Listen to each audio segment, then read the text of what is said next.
Okay sorry. So I think सब लोगों को हिंदी कंफर्टेबल है ना? सगळ्यांना हिंदी कंफर्टेबल आहे? हिंदी इज फाइन एवरीबडी, है ना? सो हम सेशन हिंदी में कंटिन्यू करेंगे। तो पीपीएच मतलब क्या? आज का हमारा टॉपिक है postpartum haemorrhage. So postpartum haemorrhage ये माता मृत्यु का सबसे बड़ा कॉज है या रीजन है। ऑलमोस्ट 28% डेथ्स या माता मृत्यु जो होती है, मैटरनल डेथ्स, वो पीपीएच के वजह से होती है, यानी पोस्टपार्टम हेमरेज की वजह से होती है। इसकी वजह से पीपीएच को टाइमली आइडेंटिफाई करना, उसको ट्रीट करना या टाइमली रेफर करना कितना इंपॉर्टेंट है, ये पता चलता है। तो कोई आप में से बताएगा मुझे, पीपीएच किसी ने देखा होगा, किसी ने पढ़ा होगा, तो पीपीएच मतलब क्या? What is PPH? आपको क्या समझ में आता है पीपीएच से? जब मैं बोलता हूँ कि पीपीएच पोस्टपार्टम हेमरेज, आप लोग क्या समझते हो इससे? काय समजतं तुम्हाला? प्रसूतीनंतरचा प्रसूतीनंतरचा होणारा रक्तस्राव. Very good. So Dharmadhikari hospital से आंसर मिला है कि डिलीवरी के बाद जो एक्सेसिव ब्लीडिंग होती है, जो ज्यादा ब्लीडिंग होती है, उसको वो हम बोलते हैं पीपीएच या पोस्टपार्टम हेमरेज। ठीक है, अब डिलीवरी के बाद थोड़ी ब्लीडिंग तो होती है ना? नॉर्मल सी ब्लीडिंग होती है। तो कितनी ब्लीडिंग मतलब हम बोलेंगे कि नहीं ये महिला पीपीएच में है? एक क्वांटिटी भी तो होनी चाहिए ना, कि इसको हम बोलेंगे कि ये ज्यादा है और ये कम है, तो वो क्या क्वांटिटी है? किसको हम बोलेंगे कि नहीं ये एक्सेसिव ब्लड लॉस है, ये पीपीएच है, नहीं ये नॉर्मल है? तो क्या लिमिट है उसके लिए? कितना ब्लीडिंग? Very good. तो स्वानंद नर्सिंग होम ने आंसर किया कि 500 ml से ज्यादा ब्लड लॉस, मतलब 500 ml से ज्यादा ब्लीडिंग आफ्टर डिलीवरी, मतलब पोस्टपार्टम हेमरेज होता है। So very good Swanand nursing home. तो एक जो क्वांटिटेटिव डेफिनेशन हमारी है कि अगर नॉर्मल डिलीवरी में 500 ml से ज्यादा ब्लड लॉस और सिजेरियन सेक्शन में 1000 ml से ज्यादा ब्लड लॉस अगर होता है, तो उसको हम बोलते हैं महिला को पोस्टपार्टम हेमरेज हुआ है। ओके, तो आपने सही बताया कि 500 ml ब्लड लॉस। अब मुझे बताइए, एक महिला है, जस्ट डिलीवरी हुई है 3 बजे। जब मैं 4 बजे वार्ड में विजिट करने गया, तो मैंने देखा कि महिला बहुत सुस्त पड़ी हुई है ना, बहुत लिथार्जिक है। ब्लड प्रेशर बहुत लो लग रहा है मुझे ना, 90/60 पल्स ब्लड प्रेशर लग रहा है। पल्स फास्ट है ना, पल्स ऑलमोस्ट 130 पर मिनट है। और महिला एकदम सुस्त, एकदम ठंडी पड़ी हुई है। और ब्लड लॉस मुझे लग रहा है कि उतना नहीं है, बहुत ज्यादा ब्लड लॉस नहीं है, 500 ml नहीं है। तो क्या ये पीपीएच है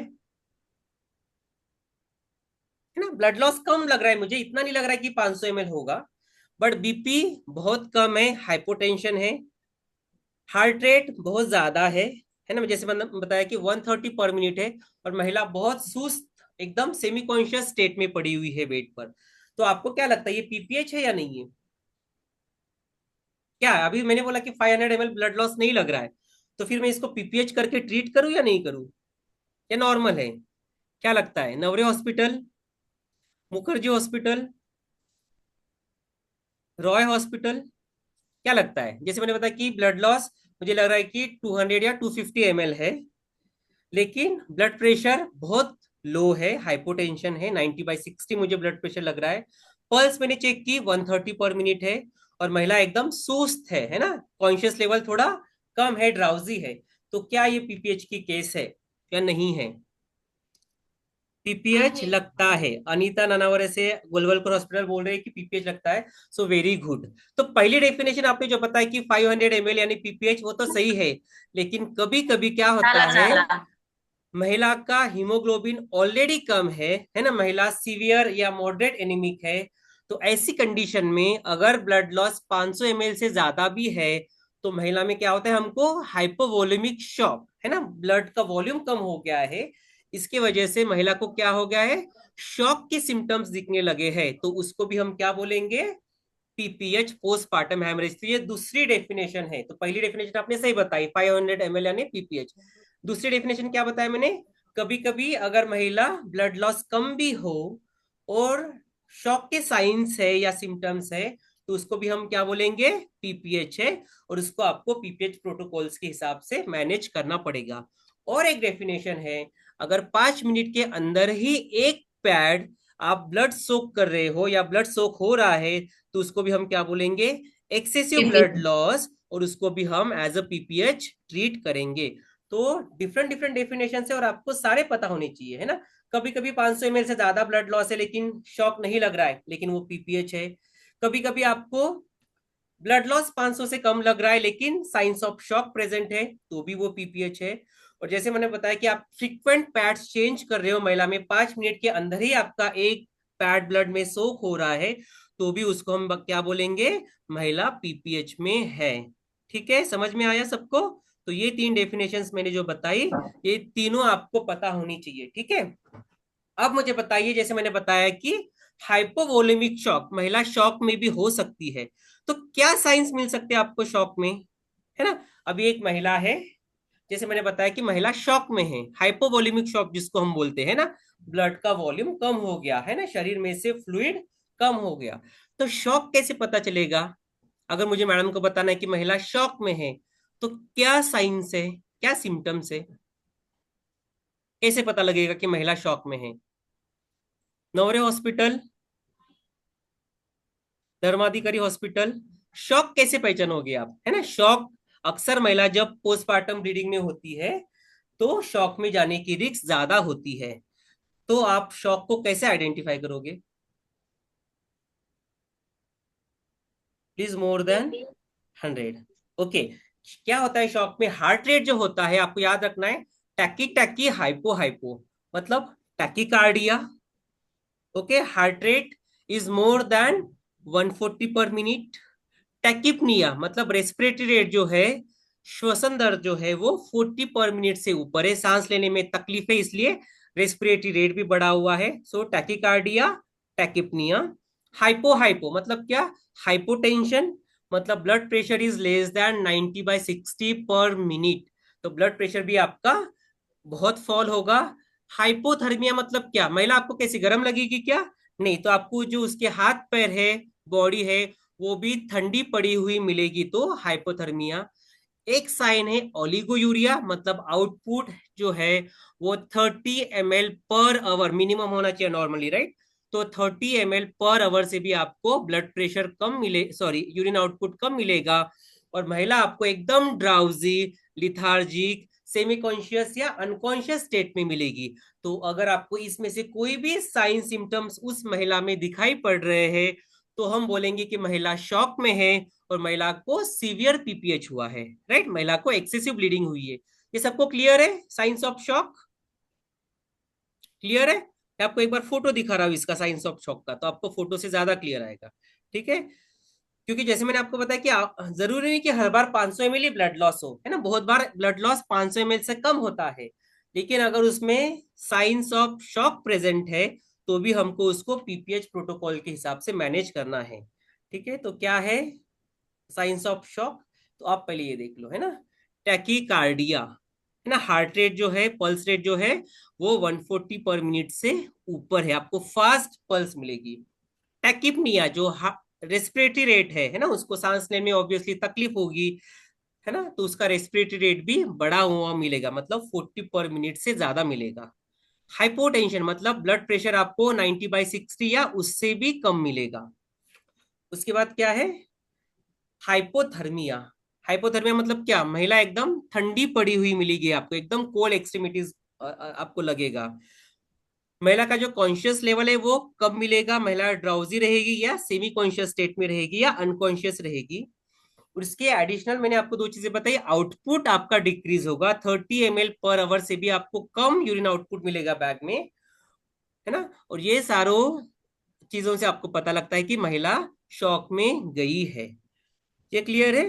अब मुझे बताओ, हमने तो आइडेंटिफाई कर लिया कि इतना ब्लड लॉस है, 500 ml है या 1000 ml है, तो एक चार्ट है जो आपको पता होना चाहिए कि एस्टिमेशन ऑफ ब्लड लॉस, जैसे आपने बोला कि सर 500 ml ब्लड लॉस मतलब पीपीएच, तो एग्जैक्टली 500 ml मतलब कितना, 1000 ml मतलब कितना, या 2000 ml मतलब कितना। तो ये सब्जेक्टिव मेजरमेंट है, लेकिन आपको ये पोस्टर आपके यहाँ लगा हुआ चाहिए और आपको ये देख के पता लगना चाहिए कि इस महिला में कितनी ब्लीडिंग हुई है, क्योंकि अगर आपको ब्लड लॉस नहीं पता चला कितना हुआ है तो आप फ्लूइड को रिप्लेस नहीं कर पाओगे, है ना। जो हमारा रिप्लेसमेंट रेशियो है 1:3, for each ml blood loss आपको 3 गुना ज्यादा रिप्लेस करना है with fluid and blood products. तो आपको अगर ये नीचे का फोटो दिख रहा होगा, सबसे नीचे वाला है ना किडनी ट्रे, तो हमारे यहाँ जो मीडियम साइज का किडनी ट्रे होता है, अगर आपको लग रहा है कि ये जो ब्लड लॉस है ये एक किडनी ट्रे के बराबर हो सकता है ना, तो ये 500 ml ऑफ ब्लड लॉस है। उसके अगर आप बाजू में देखोगे फोटो, जहां पर बेड, साथ में फ्लोर भी ब्लड से भरा हुआ है, मतलब बेड पे भी आपको स्पिलेज दिख रहा है और अभी ब्लड फ्लोर पे भी गिरने लगा है, तो ये around 2000 ml of blood loss है, ये सीवियर पीपीएच है ना। उसके बाजू का फोटो देखोगे, पूरा जो ब्लड है, बेडशीट है, वो ब्लड से सोख हुई है, तो around 1000 ml of blood loss इस फोटो से हमको दिख रहा है ना। अगर आप ऊपर के फोटोज देखोगे, मीडियम साइज ऑफ पैड, हम जो सैनिटरी नैपकिन यूज करते हैं, तो एक नैपकिन जो होती है वो अराउंड 100 ml ब्लड सोक करती है। तो ऐसे आप 3 से 4 नैपकिन महिला की चेंज कर रहे हो, तो आपको पता लगना चाहिए कि ये ब्लड लॉस 500 ml से ज्यादा है और ये पीपीएच की ओर जा रही है। तो जैसे मैंने बताया कि आपको विजुअल एस्टिमेशन होना चाहिए कि इस महिला में कितना ml ब्लड लॉस हुआ है, और each ml of blood loss के लिए हम 3 गुना ज्यादा फ्लूइड और ब्लड प्रोडक्ट से रिप्लेस करते हैं, तो इसलिए आपको ये एस्टिमेशन आना चाहिए। ठीक है, तो 2 चीजें मैंने आपको अभी तक बताई, एक तो डेफिनेशन, अलग अलग डेफिनेशन है। उसके बाद मैंने आपको बताया कि साइंस ऑफ शॉक क्या है, शॉक को कैसे पहचानना है ना। Tachy tachy, hypo hypo, tachycardia, tachypnoea मतलब रेस्पिरेटरी रेट बढ़ना, टैकीकार्डिया मतलब हार्ट रेट का बढ़ना, हाइपोटेंशन मतलब ब्लड प्रेशर का कम होना, हाइपोथर्मिया मतलब यूरिन आउटपुट का कम होना, ओलिगोयूरिया मतलब, सॉरी, हाइपोथर्मिया मतलब टेम्परेचर का कम होना, ओलिगोयूरिया 30 ml पर आवर से आउटपुट कम होना, और महिला का कॉन्शियस लेवल भी कम हो जाता है। उसके बाद मैंने आपको बताया ये visual estimation of blood loss कि 500 ml कितना होगा। पूरी बेडशीट भरी है तो ऑलमोस्ट 1000 ml होगा। बेडशीट प्लस आपको फ्लोर पे भी पूरा खून दिखाई दे रहा है, तो वो ऑलमोस्ट 2000 ml से ज्यादा होगा। और एक sanitary napkin almost 100 ml blood soak करता है। तो ऐसे आप 5 मिनट के अंदर एक, और दिन में आप 4 से 5 पैड चेंज कर रहे हो, तो ये पीपीएच है, ये एक्सेसिव ब्लड लॉस है। अब आप में से मुझे कोई बताओ कि ये पीपीएच हम कैसे मैनेज कर सकते हैं। किसी ने मैनेज किया है, कोणी मॅनेज केला आहे पीपीएच, किंवा केस बघितलेली आहे आधी हॉस्पिटलमध्ये, किंवा ऐकलेली आहे कशी मॅनेज केली, किंवा तुम्ही शिकलेले असाल, आपने पढ़ा हुआ होगा कि पीपीएच को कैसे मैनेज करते हैं। ओके, अनीता नानावरे सिस्टर, बताइए कैसे मैनेज करोगे आप। अभी मैं आपको एक केस दे रहा हूँ, एक एबीसी नाम की केस है ना, 32 years ओल्ड, अभी डिलीवरी होके आपने उसको वार्ड में शिफ्ट किया है, मैडम घर चली गई है, और आप जब वाइटल्स चेक करने के लिए गए, आपने देखा कि महिला को एक्सेसिव ब्लड लॉस हुआ है, तो आप इस केस को कैसे मैनेज करोगे। अभी मैडम नहीं है, मैडम आने को टाइम है 10 मिनट, है ना, मैम का फोन नहीं लग रहा है, मैडम को टाइम है हॉस्पिटल पहुंचने के लिए, तो ये 10 मिनट में आप महिला को कैसे मैनेज करोगे। तो सबको याद रखना है, जो गोल्डन आवर है, गोल्डन आवर क्या होता है, कोई भी कॉम्प्लिकेशन हमारा कब मैनेज होना चाहिए, गोल्डन आवर में। और गोल्डन आवर मतलब क्या, जब से आपने कॉम्प्लिकेशन को आइडेंटिफाई किया तब से आगे का 1 घंटा, तो इस 1 घंटे में आपको सारे इंटरवेंशंस करने हैं, ज्यादा से ज्यादा इंटरवेंशंस करने हैं, तभी आप महिला को क्या कर सकते हो, स्टेबिलाईज कर सकते हो और महिला को बचा सकते हो। तो गोल्डन आवर में हमको मैनेज करना है, तो आप क्या क्या चीजें करोगे इस महिला में, क्या क्या इंटरवेंशंस करोगे, क्या क्या मैनेजमेंट करोगे, कोई बताएगा। Dharmadhikari hospital, Swanand nursing home, Lok Biradari hospital, Mukherjee hospital, Nanaware hospital, Golwalkar hospital, Roy hospital, बताओ क्या करोगे। विम्स हॉस्पिटल भी है, क्या करोगे आप। आपने देखा कि मैडम नहीं है और एक्सेसिव ब्लड लॉस हुआ है, तो आप क्या करोगे। पहले इसका पेट चेक करेंगे। अच्छा, तो कोई तो बोल रहा है कि आईवी इन्फ्यूज, आईवी लाइंस लगाएंगे, वेरी गुड। किसी ने बोला है कि आईवी शुरू करेंगे, ओके। कितना आईवी लगाओगे, कितने लाइंस लगाओगे आईवी की, आईवी कितने लगाना है हमको, 1 लाइन लगाओगे कैनुला या 2 कैनुला लगाओगे।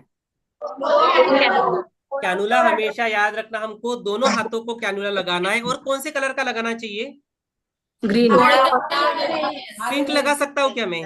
पिंक लगा सकता हूँ 20 नंबर का, या 18 लगा सकता हूँ? तो हमेशा याद रखना है, आप जब भी पीपीएच की केस मैनेज करते हो या शॉक की केस मैनेज करते हो, पर्टिकुलरली जहां एक्सेसिव फ्लूइड लॉस है, हमेशा आपको 18 नंबर यानी कौन से कलर का कैनुला?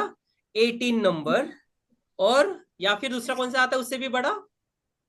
60 नंबर। 16 नंबर कौन से कलर का आता है? कितने कलर का आता है? कौन से कलर का राखाड़ी। आता है? ग्रे कलर, ग्रे कलर है ना। 18 नंबर ग्रीन, और 16 नंबर क्या होता है? ग्रे। उससे भी आता है 14 नंबर है ना, ऑरेंज। तो जैसे जैसे नंबर कम होगा उसका नीडल का क्या होगा? साइज बढ़ेगा। तो मिनिमम आपको 2 18 नंबर के कैनुले लगाना है, राइट। तो दोनों हाथों का आपको क्या आईवी कैनुलाइजेशन करना है। गुड। अब 2 कैनुला लगा के आप क्या करोगे? इसमें पहले क्या एक हाथ में क्या लगाना है, दूसरे हाथ में क्या करोगे? 1000 ml आरएल देंगे। Very good. तो एक हाथ में हमको फास्ट फ्लूइड देना है, तो 1000 ml नॉर्मल सलाइन हमको 15 से 20 मिनट में जाएगी, इतना फास्ट लगाना है ना। तो एक हाथ में हमने क्या लगाया? 15 से 20 नॉर्मल मिनट में आरएल सलाइन। खत्म करेंगे और दूसरे हाथ में क्या लगा रहा है? दूसरे हाथ में, दूसरे हाथ में क्या लगाएंगे? 20 फिटोसिन डालेंगे। Very good. तो दोनों कैनुला का आपको ये याद रखना है कि एक हाथ में हमने क्या लगाया?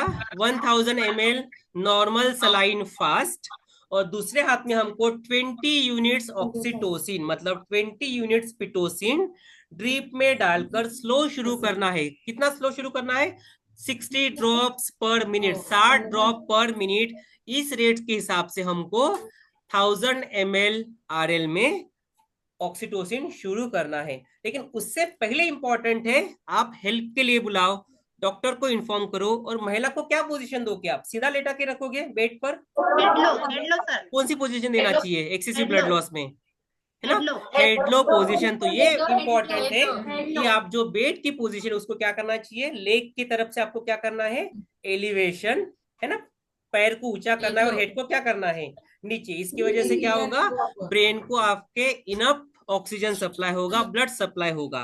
तो सबसे पहले आप पैर की जो बाजू है ना, लेग एंड जो, उसको हाइट कर दो, ऊंचा कर दो। दोनों हाथों में आपको, जैसे मैंने बताया, हरा या ग्रे या दोनों, अगर आपके पास 18 नंबर की कैनुलास है तो दो कैनुलेस लगाने हैं, एक नहीं। आपके किट में कभी भी पिंक, ब्लू, येलो कैनुलास नहीं होने चाहिए पीपीएच किट में।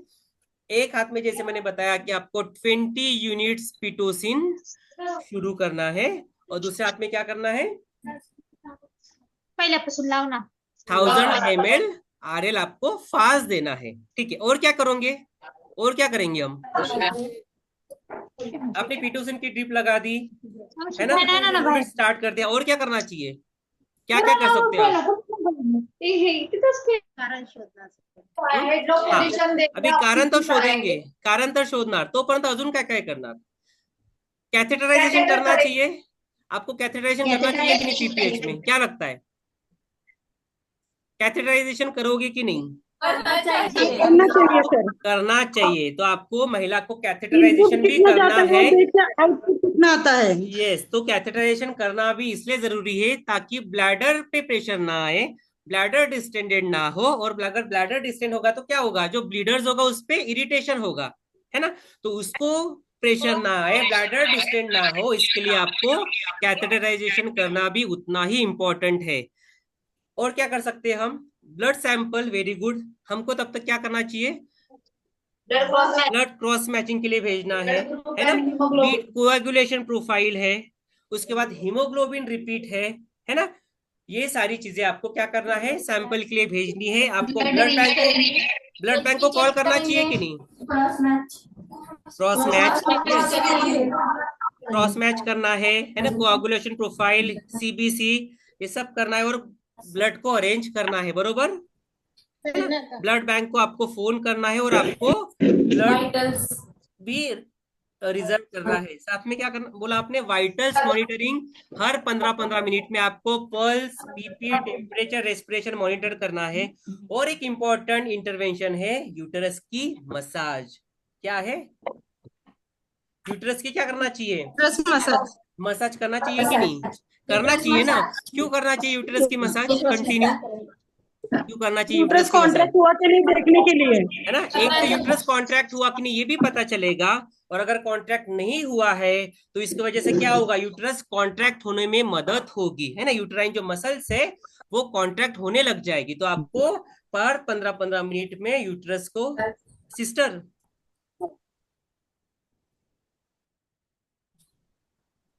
हर 15-15 मिनट में आपको क्या करना है, मसाज करना। तो हमको हर 15-15 मिनट में वाइटल्स मॉनिटर करना है और हर 15-15 मिनट में फंडस को मसाज प्रोवाइड करनी है। इससे भी क्या होगा, आपका जो यूट्रस का टोन, यूट्रस कॉन्ट्रैक्ट होने में हेल्प होगी, और अगर कोई मेम्ब्रेन है या बीड्स है वो भी एक्सपेल होने में मदद होगा। ठीक है, तो इतना समझ में आया आपको हमको क्या क्या करना चाहिए? Yes sir. तो जैसे मैंने, लेकिन अगेन सबसे पहला जो हमारा आंसर होना चाहिए कि हम सबसे पहले हेल्प के लिए बुलाएंगे, शाउट फॉर हेल्प, क्योंकि कोई भी कॉम्प्लिकेशन हम अकेले मैनेज नहीं कर सकते, है ना। अगर हम अकेले मैनेज करेंगे तो लेट होगा मैनेज करने में, है ना, और महिला ज्यादा सीरियस हो जाएगी, कॉम्प्लिकेटेड हो जाएगी। इसलिए first thing is always doctor को इन्फॉर्म करो, और आपके जो कलीग्स है, आपके जो बाकी स्टाफ है, उनको हेल्प के लिए बुलाओ। जब आप हेल्प के लिए बुलाओगे, आपको एक साथ काम नहीं करना है, एज अ टीम काम करना है। तो एक हेड एंड पे रहेगा मुंह के पास, है ना, एक हैंड साइड पे रहेगा और एक लेग एंड में रहेगा, बरोबर। हेड के साइड है वो क्या करेगा, एक तो लेग को एलिवेट कर देगा, और अगर ऑक्सीजन की जरूरत है आपको लग रहा है तो 6 to 8 लीटर पर मिनट इसके हिसाब से आपको ऑक्सीजन देना शुरू करना है ना। अगर आपको लगता है कि सैचुरेशन फॉल हो रहा है तो ऑक्सीजनेशन शुरू करो। जो हैंड साइड में है वो 2 कैनुलास लगाएगा, है ना, 18 नंबर के। एक साइड में 1000 ml RL फास्ट लगाएगा और 20 यूनिट्स पिटोसिन 1000 ml NS में स्टार्ट करेगा at the rate of 60 drops per unit. ठीक है, जो लेग एंड पे है वो कैथेटराइज करेगा और कंटिन्यूअस मसाज प्रोवाइड करेगा यूटरस को। अब हमने इतना तो कर लिया, लेकिन हमको पता लग रहा है कि यूटरस कॉन्ट्रैक्ट नहीं है। हम जब मसाज कर रहे हैं हमको लग रहा है कि यूटरस बैगी है, फ्लैबी है, सॉफ्ट है, भी कॉन्ट्रैक्ट नहीं हुआ है। तो सबसे पहले मुझे बताओ पीपीएच होने के क्या कारण हो सकता है? पीपीएच किस वजह से हो सकता है? काय कारण असू शकतात पीपीएच होण्याची? आतमध्ये काय टिश्यू असू शकतो सर? Very good. तो जैसे प्रमोदिनी सिस्टर ने बताया मुंबई जो हॉस्पिटल में, अगर कोई प्लासेंटा का टुकड़ा अंदर चिपक के बैठा है या वो कंप्लीटली बाहर नहीं आया, जिसको हम बोलते हैं रिटेन प्लासेंटा, है ना, आधा घंटा हो गया लेकिन प्लासेंटा पूरी तरह से बाहर नहीं आया, तो क्या होगा, यूट्रस कॉन्ट्रैक्ट नहीं होगा और ब्लीडिंग होगी। और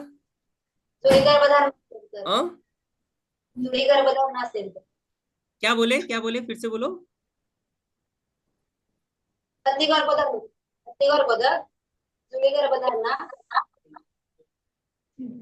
मुझे समझ में नहीं आ रहा है क्या बोले आप, काय बोलले मला कळालं नहीं। क्या हो सकता है? और एक तो पता है रिटेन प्लासेंटा, और ट्रामा भी हो सकता है। ट्रॉमा। Very good. लोक बिरादरी हॉस्पिटल ने बताया कि अगर हम डिलीवरी के दौरान या पोस्ट डिलीवरी कोई ट्रॉमा हुआ है, जैसे सर्वाइकल ट्रॉमा है, वजाइनल ट्रॉमा है ना, या फिर पेरिनियल ट्रॉमा हुआ है, टियर हुआ है, कहीं पर रप्चर हुआ है ना, तो भी क्या होगा, एक्सेसिव ब्लीडिंग होगी और वो पीपीएच में जाएगी। डॉक्टर नौसिन ने बताया है, डॉक्टर तौसीफ ने, यूटराइन एटोनी। Very good. तो एटोनिक यूटरस मतलब सॉफ्ट यूटरस या फैब्री यूटरस पीपीएच का सबसे मेजर कारण है। मतलब यूटरस बहुत ज्यादा डिस्टेंट हुआ है और वो कॉन्ट्रैक्ट नहीं हुआ है या अपना जगह पर नहीं आया है, तो भी क्या होगा, यूटराइन वेसल्स एक्सेसिव ब्लीड करेंगी। और एटोनिक पीपीएच यानी यूटराइन एटोनी, ये पीपीएच का सबसे मुख्य कारण है, मेन रीजन है। तो सबसे पहला कारण क्या है, एटोनिक पीपीएच, यूटराइन एटोनी, मतलब यूटरस कड़क ना होना, कॉन्ट्रैक्ट ना होना, अपनी जगह पर ना आना, तो टोन हो गया। दूसरा, जैसे प्रमोदिनी सिस्टर ने बताया कि ट्रॉमा या टीयर, है ना, कहीं पर भी कुछ फटा हुआ है, टीयर हुआ है, तो भी एक्सेसिव ब्लीड होगा। धर्माधिकारी हॉस्पिटल ने बताया कि रिटेन प्लासेंटा, अगर प्लासेंटा पूरा कंप्लीट बाहर नहीं आया है ना, कोई मेम्ब्रेन या टिश्यू अंदर रहा है, तो भी यूट्रस कॉन्ट्रैक्ट नहीं होगा और ब्लीडिंग होगी। और एक रीजन है थ्रोम्बिन, अगर महिला को कोई ब्लड डिसऑर्डर्स है या कोएगुलेशन प्रोफाइल डिरेंज्ड हुई है, क्लॉटिंग टाइम बढ़ा हुआ है ना, तो भी क्या होगा, एक्सेसिव ब्लड लॉस होगा और महिला को पीपीएच होगा। तो मैं आपको एक पीपीटी दिखा रहा हूँ, इससे आपको ये क्लियर होगा कि मेजर कारण क्या है पीपीएच के। ये सबको क्लियर हुआ क्या पोस्टर, ब्लड लॉस एस्टिमेशन, है ना? Yes sir, yes. तो मैं जैसे आपको बता रहा था, है ना, हम पहले इस पे जाएंगे, what are the causes of PPH, है ना। तो कॉजेज ऑफ पीपीएच में जैसे मैं आपको बता रहा था, पीपीएच दो प्रकार का है, ऑब्वियसली प्राइमरी और सेकेंडरी। लेकिन अगर आप देखोगे प्राइमरी पीपीएच ये ऑलमोस्ट 80% होता है। प्राइमरी पीपीएच मतलब क्या, डिलीवरी हो गई और 24 आवर्स के भीतर ही ज्यादा ब्लड लॉस हो गया, तो प्राइमरी पीपीएच यानी इमीडिएट हो गया after delivery with in 24 hours, मतलब 24 घंटे के अंदर जो पीपीएच होता है, जो मेजर पीपीएच होता है, और 80% ऑफ द टाइम पीपीएच ये प्राइमरी ही होता है। और सेकेंडरी पीपीएच क्या होता है, महिला डिस्चार्ज हो गई या एक दिन के बाद जो पीपीएच होता है, जिसको हम बोलते हैं, आवाज नहीं आ रही क्या, आवाज येतोय का माझा? हाँ, सेकेंडरी पीपीएच या डिलेड पीपीएच क्या है, आप प्लीज म्यूट रहिए, प्लीज प्लीज, हाँ okay, so please be muted, मैं सबको म्यूट कर रहा हूँ। सेकेंडरी पीपीएच क्या है, 24 घंटे के बाद, मतलब एक दिन से लेकर जो अपना पोस्टमार्टम पीरियड होता है, पोस्टमार्टम पीरियड कितना होता है, 6 वीक्स या 42 डेज, है ना। डिस्चार्ज होने के बाद में भी अगर कोई पीपीएच होगा तो इसको हम क्या बोलेंगे, सेकेंडरी या डिलेड पीपीएच। तो आपको ये क्लासिफिकेशन याद रखना है, प्राइमरी पीपीएच या इमीडिएट पीपीएच जो 24 घंटों के अंदर होता है, सेकेंडरी पीपीएच 24 घंटों से लेकर जो अपना पोस्टमार्टम पीरियड है, मतलब 6 वीक्स या 42 डेज तब तक होता है, उसको हम बोलते हैं सेकेंडरी पीपीएच।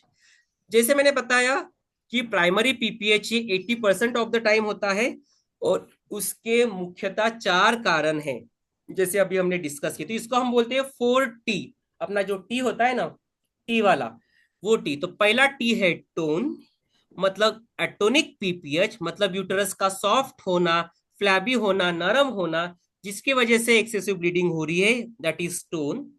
दूसरा कारण है टीयर या ट्रॉमा, जैसे मैंने बताया कि कोई रप्चर हुआ है, कई सर्वाइकल ट्रॉमा हुआ है या पेरिनियल ट्रॉमा हुआ है जिसकी वजह से ब्लीडिंग हो रही है, तो सेकेंड कारण टी है टीयर या ट्रॉमा। तीसरा टी है टिश्यू यानी रिटेन प्लासेंटा या इनकम्प्लीट प्लासेंटा जो बाहर आया है, कुछ मेम्ब्रेन्स अंदर रही गई है जिसकी वजह से यूट्रस कॉन्ट्रैक्ट नहीं हो रहा है। और चौथा मैंने जैसे आपको बताया कि थ्रोम्बिन, मतलब महिला को अगर कोई ब्लड डिसऑर्डर्स है या bleeding time, clotting time deranged हुआ है, या कोएगुलेशन प्रोफाइल बढ़ गया है, क्लॉटिंग टाइम बढ़ गया है, जिसकी वजह से एक्सेसिव ब्लड लॉस हो रहा है, उसकी वजह से भी पीपीएच हो सकता है। तो जैसे आप देख रहे हो कि पहला जो कारण है टोन, वो 80 to 90% ऑफ द टाइम होता है प्राइमरी पीपीएच में, है ना, यूट्रस सॉफ्ट होने की वजह से ही ज्यादा ब्लीडिंग होती है। सेकेंड रीजन है ट्रॉमा जो 4 to 5% है, फॉलोड बाय टोन। उससे 2 से 3% कारण होता है कभी कभी रिटेन प्लासेंटा, और हार्डली 1% से भी कम कोएगुलेशन प्रोफाइल की वजह से एक्सेसिव ब्लड लॉस होता है। तो हम इसको हमेशा, आपको 4T को टोन, ट्रॉमा, टिश्यू, थ्रोम्बिन ऐसे ही याद रखना है। हम ये नहीं बोलेंगे कि पहले टीयर हुआ बाद में टोन, है ना। जो 80% ऑफ द टाइम है वो टोन है, तो पहला आपका टोन आएगा, फिर ट्रॉमा आएगा या टीयर, फिर टिश्यू और फिर थ्रोम्बिन। तो यही सीक्वेंस आपको याद रखना है, ठीक है।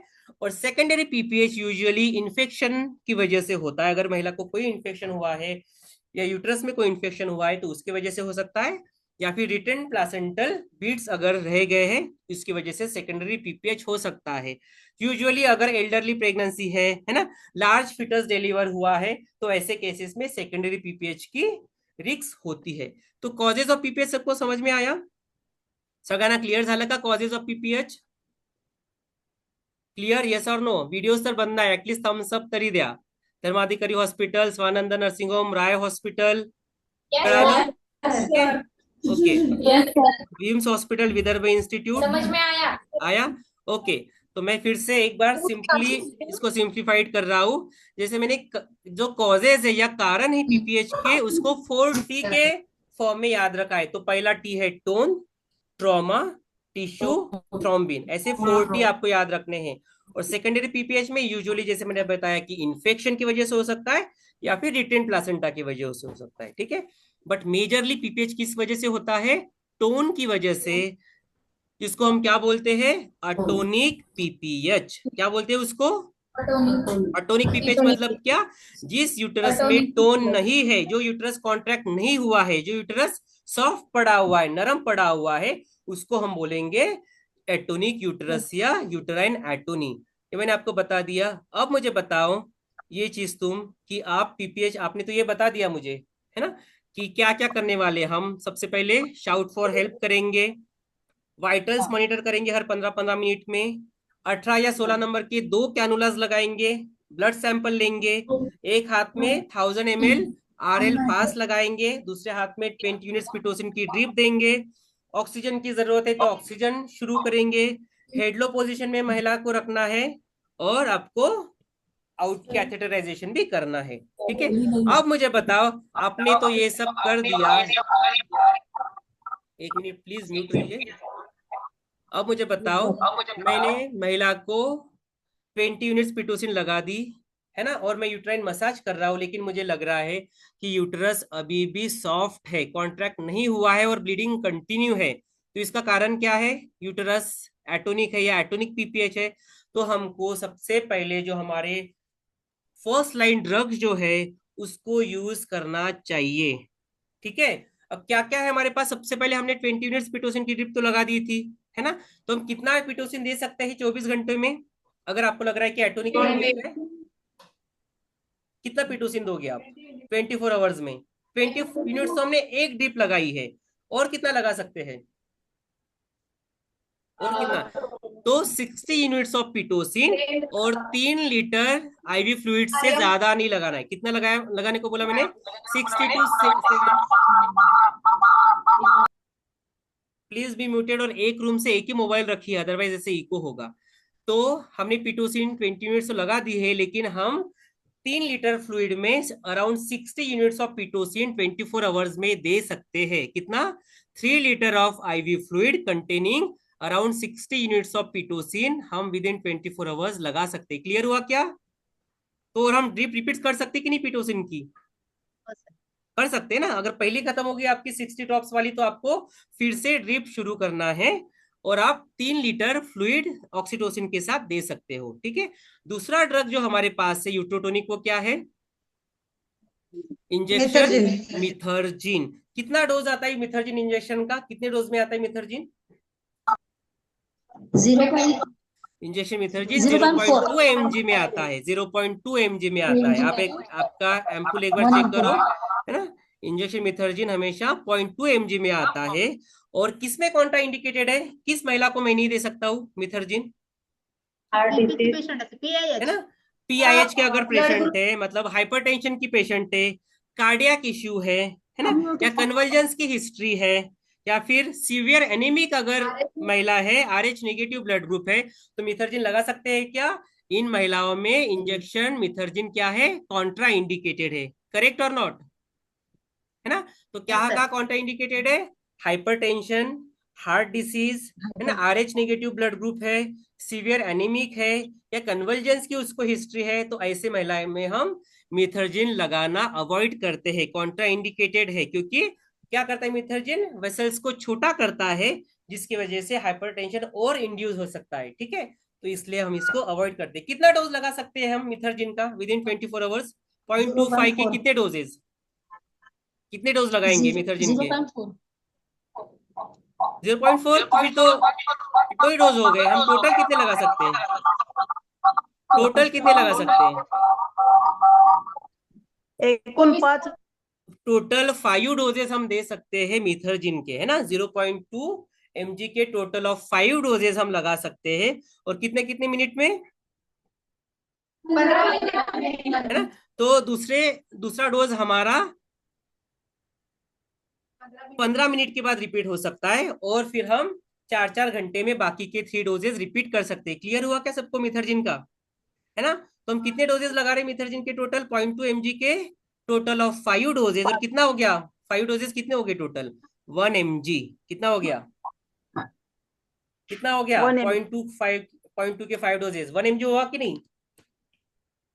हुआ ना, कि नहीं हुआ? है ना। 0.2 इंटू 5 कितना हो गया? 1 mg। दूसरा हमारे पास जो ड्रग है यूट्रोटोनिक है वो क्या है, इंजेक्शन कार्बोप्रोस्ट या इंजेक्शन प्रोस्टिडिन। कैसे लगाते हैं प्रोस्टिडिन, आईएम या आईवी? प्रोस्टिडिन आईएम या आईवी? आईएम लगाया IM, जाता सर। है। और टोटल कितने डोजेस हम दे सकते हैं कार्बोप्रोस्ट के? टोटल ऑफ 8 डोजेज हम हर 15-15 मिनट में ब्लीडिंग देखकर लगा सकते हैं कार्बोप्रोस्ट। और हम टोटल ऑफ 8 डोजेज लगा सकते हैं, तो कितना हो गया 250 माइक्रोग्राम के 8 डोजेज, मतलब 2 mg हम टोटल ऑफ कार्बोप्रोस्ट लगा सकते हैं। कितना लगा सकते हैं, मिथर्जिन के डबल, है ना, 2 mg हम लगा सकते हैं। और किसमें कॉन्ट्राइंडिकेटेड है ये, ब्रोंकियल अस्थमा पेशेंट। अगर महिला को ब्रोंकियल अस्थमा है, अस्थमा की हिस्ट्री है, तो ये अस्थमा को और इंड्यूस करेगा, बालों को स्पाज्म करेगा। तो हम किसी ने एक रूम में से ना 2 मोबाइल से ज्वाइन किया है, एक मोबाइल बंद करो प्लीज, एक मोबाइल बंद करो। जिसने भी एक रूम से 2 मोबाइल से जॉईन किया है, एक मोबाईल बंद करा, ज्यांनी एका रूम मधनं 2 मोबाईलवर कनेक्ट केलेला आहे, अदरवाइज म्यूट रहा, है ना। तर मी परत रिपीट करतोय जे मी आतापर्यंत सांगितलं, जो मैंने अभी तक बताया। ऑक्सीटोसिन 20 यूनिट्स की ड्रिप हमको कंटिन्यू करना है। 3 litre IV fluid 60 units oxytocin के साथ हम 24 आवर्स में रिपीट कर सकते हैं एज रिक्वायर्ड। इंजेक्शन मिथर्जिन 0.2 mg में आता है, आईएम या आईवी हम दे सकते हैं। और टोटल ऑफ 5 डोजेज हम लगा सकते हैं विद इन 24 आवर्स। तो टोटल ऑफ 1 mg हम मिथर्जिन महिला को दे सकते हैं। कॉन्ट्राइंडिकेशन है हाइपरटेंशन, हार्ट डिसीज, इक्लेम्शिया या RH नेगेटिव ब्लड ग्रुप। ठीक है। इंजेक्शन कार्बोप्रोस्ट 250 माइक्रोग्राम या 0.25 mg में आता है। हम टोटल ऑफ 8 डोजेज लगा सकते हैं, हर 15-15 मिनट में हम 0.25 mg रिपीट कर सकते हैं जरूरत के हिसाब से। और टोटल ऑफ 2 mg हम 24 आवर्स में दे सकते हैं। किसमें कॉन्ट्राइंडिकेटेड है, अस्थमैटिक पेशेंट्स में हम यूजुअली कार्बोप्रोस्ट को अवॉइड करते हैं। और हम सिंगल डोज ऑफ टैबलेट मिजोप्रोस्टॉल भी दे सकते हैं। कितना देना है लेकिन मिजोप्रोस्टॉल, 800 माइक्रोग्राम, है ना, 200 माइक्रोग्राम की 4 टैबलेट आप पर रेक्टल या सबलिंगुअल महिला को दे सकते हैं। हमको सिंगल डोज देना है, ठीक है। महिला को थोड़ा चिल्स शिवरिंग हो सकता है मिजोप्रोस्टॉल के बाद, या आपको महिला को काउंसिल करना है, और आप सिंगल डोज ऑफ मिजोप्रोस्टॉल भी महिला को दे सकते हैं। इसके अलावा भी कुछ दे सकता हूँ क्या? आपने इतना लगा दिया, ऑक्सीटोसिन शुरू है, मिथर्जिन आपने लगा दिया, कार्बोप्रोस्ट भी एज रिक्वायर्ड आप दे रहे हो 250 माइक्रोग्राम, सिंगल डोज ऑफ मिजोप्रोस्टॉल आपने दे दिया 800 माइक्रोग्राम। एक हम जो ड्रग रिसेंटली ऐड हुआ है वो है इंजेक्शन ट्रानेक्सेमिक एसिड, है ना। क्या है, इंजेक्शन ट्रानेक्सेमिक एसिड। इंजेक्शन पॉज कितना लगाना है, इंजेक्शन पॉज 1 ग्राम आईवी इन 10 मिनट्स, है ना। आप 1 ग्राम आईवी स्लो आईवी दे सकते हो, लेकिन इंजेक्शन पॉज ये 3 घंटे के भीतर लगना चाहिए, तो उसके इफेक्ट्स और रिजल्ट ज्यादा है। कितने घंटे के अंदर लगना चाहिए ट्रानेक्सेमिक एसिड? 3 घंटे के अंदर आप लगाते हो तो इंजेक्शन पॉज का इफेक्ट ब्लीडिंग पे ज्यादा होगा, ब्लीडिंग जल्दी रिड्यूस होगी। अगर आप 3 घंटे के बाद में लगा रहे हो पॉज, तो उसका इफेक्ट आपको कम दिखाई मिलेगा। अगर आपको लगता है ट्रानेक्सेमिक एसिड फिर रिपीट करने की जरूरत है, तो आधे घंटे के बाद आप फिर से 1 ग्राम रिपीट कर सकते हो। कर सकते हैं कि नहीं पॉज रिपीट? और पॉज रिपीट कर सकते हैं क्या? कर सकते हैं कि नहीं रिपीट कर सकते हैं? कर सकते हैं ना। अगर आपको लग रहा है कि हाफ आवर में आपकी ब्लीडिंग नहीं रुकी है, ब्लीडिंग कंटिन्यू है, तो इंजेक्शन पॉज 1 ग्राम आप फिर से आईवी लगा सकते हो। तो ये चार्ट सबको समझ में आया? सबको क्लियर है ये चार्ट, यूट्रोटोनिक्स ड्रग मैनेजमेंट? हाँ, मैं पूछ रहा हूँ, आपको बताना है एक एक को कर, ठीक है। इंजेक्शन ऑक्सीटोसिन कितना लगाना है विद इन 24 आवर्स? कितना यूनिट्स? 60 यूनिट्स। और कितना लीटर फ्लूइड के, कितना लीटर फ्लूइड में? 3 लीटर सर। 3 लीटर फ्लूइड में ही लगाना है। 3 लीटर से ज्यादा ऑक्सीटोसिन के साथ आप फ्लूइड नहीं दे सकते हो, ठीक है। मिथर्जिन कितना लगा सकते हैं? मिथर्जिन किस डोज में आता है, कितना लगा सकते हैं? 5 डोज लगा सकते हैं। आईएम की आईवी, आईएम या आईवी किसमें कॉन्ट्रा इंडिकेटेड है? मिथर्जिन कन्वर्जन, हाइपरटेंशन, हार्ट डिसीज। कार्बोप्रोस्ट किसमें कॉन्ट्रा इंडिकेटेड है? कार्बोप्रोस्ट अस्थमैटिक पेशेंट में कॉन्ट्रा इंडिकेटेड है। कितना डोज लगा सकते हैं हम टोटल कार्बोप्रोस्ट का? 8 डोजेस। कितना होता है 8 डोजेस, मतलब टोटल ऑफ कितना mg होता है, कितना mg, टोटल ऑफ 2 mg है ना, 250 माइक्रोग्राम के 8 डोज मतलब 2 mg। मिजोप्रोस्टोल का क्या डोज है पीपीएच में, 800 माइक्रोग्राम पर रेक्टल या सबलिंगुअल। पॉज कितना लगाना है, पॉज 1 ग्राम 1 ग्राम कितने घंटे के भीतर लगाना चाहिए पॉज, 3 3 घंटे घंटे के अंदर। और कब रिपीट कर सकते हैं, आफ्टर हाफ आवर है ना, आधे घंटे के बाद आपको ब्लीडिंग लग रही है तो आप फिर से पॉज 1 ग्राम आईवी रिपीट कर सकते हैं। इतना क्लियर है सबको, आणि 3 तासाच्या आत म्हणजे अर्ध्या तासाने रिपीट करायचंय, अर्ध्या तास. ठीक आहे, 3 तासाच्या आत लावायचं आहे आणि जेव्हाही लावलं त्याच्या अर्ध्या तासानंतर रिपीट करू शकता। ओके ओके, तो आपको ये चार्ट समझ में आया, चार्ट सबको याद होना चाहिए, बाय हार्ट होना चाहिए है ना, कितने डोजेज है, मैक्सिमम कितना है, रूट क्या है और कॉन्ट्राइंडिकेशन क्या है। ठीक है, अभी हमने महिला को ये सारा दे दिया है ना, और कार्बोप्रोस भी दे दिया, मिजोप्रोस्टोल की टैबलेट भी दे दी, ऑक्सीटोसिन भी चल रहा है, लेकिन यूट्रस का टोन अभी भी सही नहीं हुआ है, यूट्रस कॉन्ट्रैक्ट नहीं हुआ है, ब्लीडिंग अभी भी कंटिन्यू है। तो उसके बाद हम जो मैन्यूअर्स करते हैं उसको हम बोलते हैं कॉम्प्रेशन। तो कॉम्प्रेशन हमेशा 3 प्रकार के होते हैं, 3 टाइप्स ऑफ कॉम्प्रेशन है जो हम पीपीएच में देते हैं। ये कौन से इसमें कॉम्प्रेशन दे रहे हैं हम, कौन सा पीपीएच हम पढ़ रहे हैं अभी, एटोनिक पीपीएच, पहला टी याद है ना सबको, क्या पढ़ रहे हैं अभी हम, एटोनिक पीपीएच है ना, यूटेराइन एटोनी वाला पीपीएच पढ़ रहे हैं, तो उसके बारे में हम पढ़ रहे हैं। ये सारा ड्रग्स मैनेजमेंट भी उसी का था।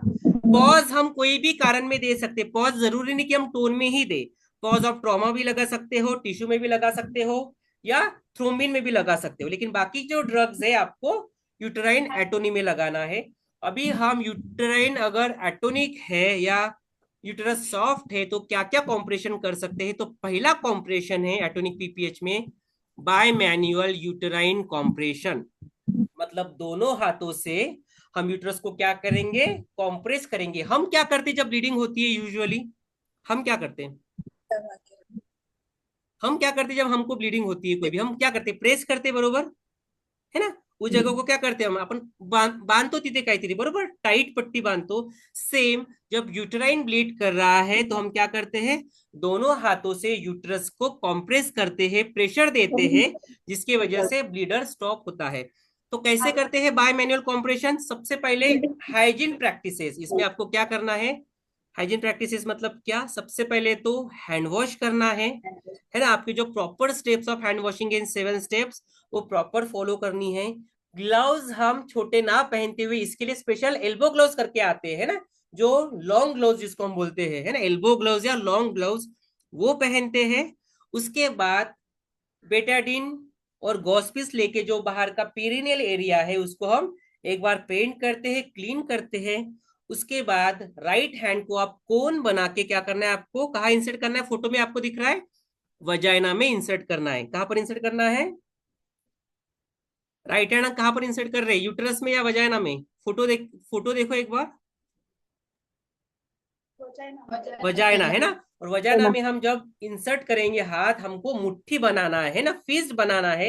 लेकिन ये फिस्ट में आपको क्या दिख रहा है, अंगूठा कहाँ रखना चाहिए, अंदर या बाहर, अंगूठा आपको अंदर रखना है, अंदर रखना है, अंगूठा बाहर नहीं होना चाहिए। तो आपको फिस्ट बनाना है और यूट्रस को आपको अंदर से ऊपर की तरफ पुश करना है ना, अंदर से, ओके।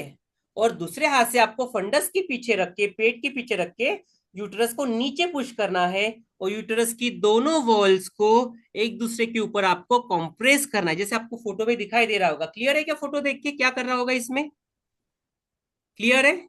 इसको क्या बोलते हैं, बाय मैन्युअल कॉम्प्रेशन, मतलब क्या, दोनों हाथों से मैन्युअली यूट्रस को कंप्रेस करना या दबाव देना है ना, कोई भी इंस्ट्रूमेंट इक्विपमेंट हम इसमें यूज नहीं कर रहे, हम मैन्युअली कंप्रेस कर रहे हैं, इसके लिए हम इसको क्या बोलते हैं, बाय मैन्युअल कॉम्प्रेशन। तो मैं फिर से रिपीट कर रहा हूं, हैंड वॉश करना है, स्टराइल लॉन्ग एल्बो ग्लोव्स पहनना है ना, बेटाडीन से जो पेरिनियल एरिया उसको क्लीन करना है, पेंट करना है। राइट हैंड को आपको कोन बना के वजाना में इंसर्ट करना है, अंगूठा याद रखो अंदर होना चाहिए, यूट्रस को ऊपर पुश करना है, ये वाली वॉल को, नीचे वाली वॉल को, और दूसरा हाथ फंडस के पीछे रखकर आपको यूट्रस को नीचे दबाना है, ठीक है। और दोनों हाथों के बीच में आपको यूट्रस को क्या करना है, कॉम्प्रेस करना है, प्रेस करना है। ये हम 10 to 15 मिनट्स अगर ऐसा कॉम्प्रेशन देते हैं तो ब्लीडिंग यूजुअली रिड्यूस हो जाती है, कम हो जाती है, लेकिन हम बहुत देर तक इसको कंटिन्यू नहीं कर सकते। 10 to 15 मिनट्स हम यूट्रस को बायमैन्युअल कॉम्प्रेशन प्रोवाइड कर सकते हैं। क्लियर हुआ क्या बायमैन्युअल कॉम्प्रेशन सबको? सगळ्यांना समजलं का बायमॅन्युअल कॉम्प्रेशन इन ऍटोमिक युटेरस, है ना? फोटो पाहून तुम्हाला कळत असेल की एक हात आतमध्ये आहे वजायनामध्ये आणि दुसरा हात फंडसच्या मागे आहे पोटावर, ठीक है। So this is bimanual compression for 10 to 15 minutes. इसमें आपको एंटीबायोटिक्स भी देना पड़ेगा, है ना, क्योंकि इन्फेक्शन की भी रिस्क होती है, तो ये भी आपको ध्यान रखना है। अब इससे भी अगर नहीं हो रहा है तो दूसरा कॉम्प्रेशन हमारे पास होता है, वो है एओर्टिक कॉम्प्रेशन। क्या है एओर्टिक कॉम्प्रेशन? दिखाई दे रहा है क्या फोटो में? क्या है फोटो बघून कळतंय का की काय आहे, काय होतंय याच्यामध्ये? समझ में आ रहा है क्या फोटो देख के कि क्या हो रहा होगा एओर्टिक कॉम्प्रेशन में? क्या लग रहा है किसी को? कोई बता सकता है? विलियम्स हॉस्पिटल, कुलोली इंस्टीट्यूट, बता सकते हो क्या हो रहा होगा? पोटाच्या महारोहीवर दाब देते। Very good, very good. एक हात कहाँ दिख रहा है आपको? राइट हैंड अम्बिलिकस पे दिख रहा है, बरोबर। पोटावर दिसतोय, नाभीवर। अंगुठा कुठे आहे त्याचा? आत आहे की बाहेर आहे? अंगुठा बघा बाहेर आहे इथे। अंगुठा आत आहे की बाहेर आहे? बाहेर आहे, है ना। जसं मी आता सांगितलं होतं बायमैन्युअल कॉम्प्रेशन करताना कि अंगूठा अंदर होना चाहिए, लेकिन जब हम एओर्टिक कॉम्प्रेशन दे रहे हैं, एओर्टिक कॉम्प्रेशन मतलब क्या? आपका जो एओर्टा है, एओर्टा मतलब क्या? बड़ी आर्टरी जो आपके लोअर बॉडी को ब्लड सप्लाई कर रही है। एओर्टा क्या कर रहा है? ये वेसल क्या कर रही है? आपके लोअर बॉडी को, मतलब कमर के नीचे आपको ब्लड सप्लाई कर रही है, यानी यूट्रस को ब्लड सप्लाई कर रही है। तो आप क्या कर रहे हो एओर्टिक कॉम्प्रेशन में? एग्जैक्टली राइट हैंड से मुट्ठी बनाकर, जिसमें आपका अंगूठा बाहर है। अंगूठा क्यों बाहर है पता है? अगर आप अंगूठा अंदर रखोगी तो आपकी फिस्ट ये सही नहीं बनेगी, है ना। तो आपको ये प्लेन होना चाहिए और आपका हाथ कंटिन्यू नाभि के ऊपर होना चाहिए, अम्बिलिकस के ऊपर होना चाहिए, स्लाइटली लेफ्ट। नाभि के स्लाइट लेफ्ट से ये एओर्टा नीचे की ओर जाता है, तो आपको पेशेंट के लेफ्ट की ओर खड़े होना है। कौन से साइड में खड़े रहोगे, राइट या लेफ्ट? एओर्टिक कॉम्प्रेशन में कहाँ पे खड़े होना है, राइट या लेफ्ट?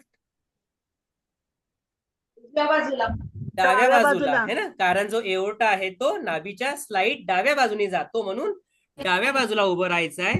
हाताची मूठ बनवायची आणि अंगुठा कुठे ठेवायचा? आत की बाहेर? बाहेर ठेवायचा आहे। बरं, दूसरा हाथ कुठे, कोणी सांगू शकतं का?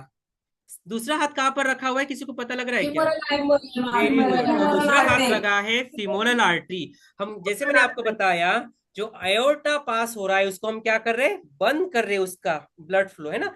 अगर हम एओर्टा को कॉम्प्रेस कर रहे, प्रेस कर रहे, तो क्या होगा? फीमोरल आर्टरी क्या होगी?